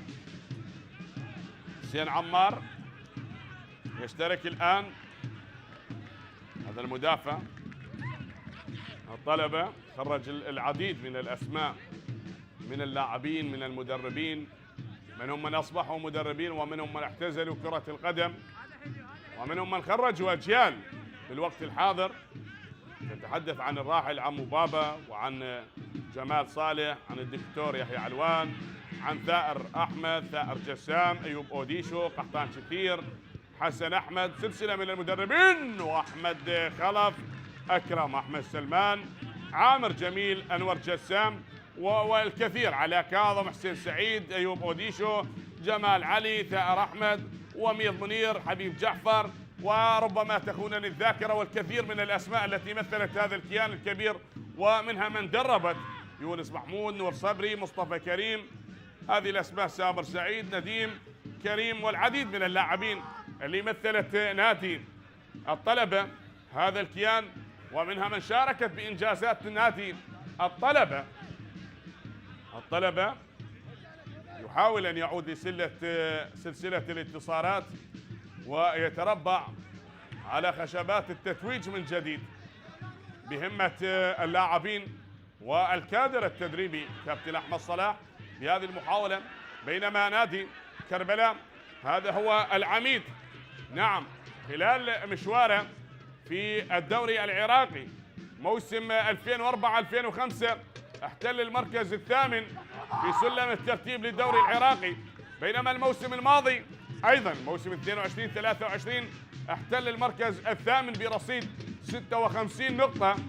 أكبر نتيجة فاز بها الموسم الماضي هي 3-1 على نادي الطلبة و3-1 على نادي الديوانية، بينما أكبر خسارة تلقاها بالموسم ذاته هي 3-1 من الشرطة و3-2 من النجف. نترقب ونشاهد حتى الآن ندية هذه المباراة. أحبتي ما زلنا ننتظر، حتى وإن كان الانتظار قاتل فهناك من يترقب ويشاهد بأن تكون 3 نقاط في مباراة اليوم. هل تكون النقاط الثلاثة لمصلحة الطلبة أو لمصلحة نادي كربلاء؟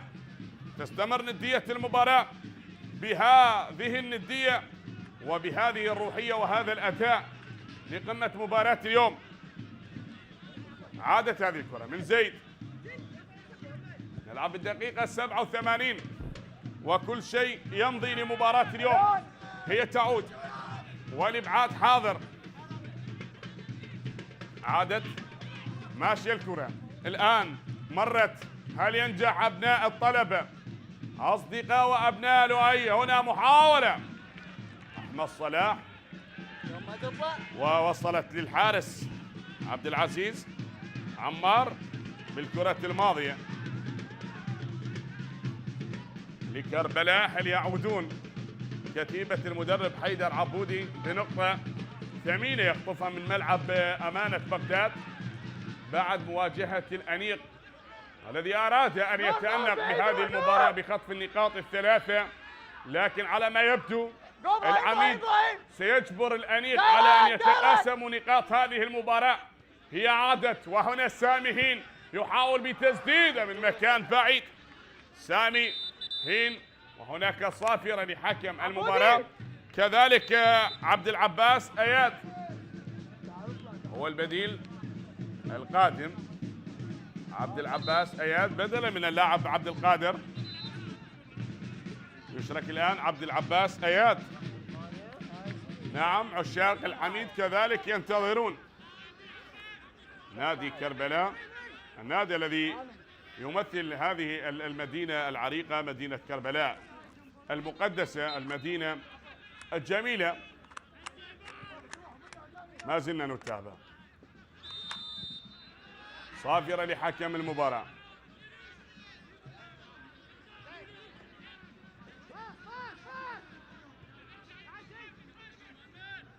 تدخل ما بين اللاعب هيليو مونتيرو في وسط الملعب.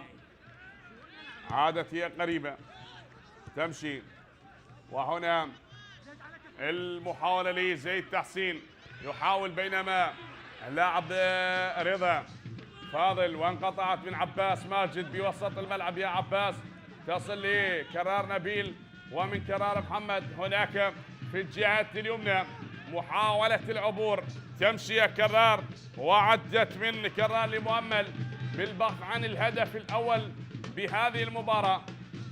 يبحثون عن أول أهداف اللقاء، ضاعت. كل شيء مستمر بندية مباراة اليوم والتعادل مستمر. هذا عبد العباس اياد. لقاء مثير وينقص الإثارة تسجيل الأهداف. تصل لعبد العزيز. هناك مطالبة من حكم المباراة، يطالبون حكم المباراة وهذا لاوندي. شاهد اشتراك بالكرة الماضية. طالبت الجماهير هذا الاشتراك ما بين اللاعب بابا موسى واللاعب جويل بالتدخل مع اللاعب حسين لاوندي العائد من الإصابة. الإبعاد حاضر. غادرت أرضية الملعب، كذلك الصافرة والخطأ. هناك صافرة لحكم المباراة وينتظر قرار حكم المباراة. هل سيتجه للفار بعد المطالبة والاشتراك ما بين لاوندي باللقطة الماضية؟ خلونا نشوف حكم المباراة. نعم يطلب استمرارية اللعب محمد بن طرشة، وبوسط الملعب تعود هي من محمد بن طرشة، عرضية طويلة تمشي وصلت للحارس عبد العزيز عمار. من عبد العزيز عمار 4 دقائق كوقت إضافي لنهاية المباراة.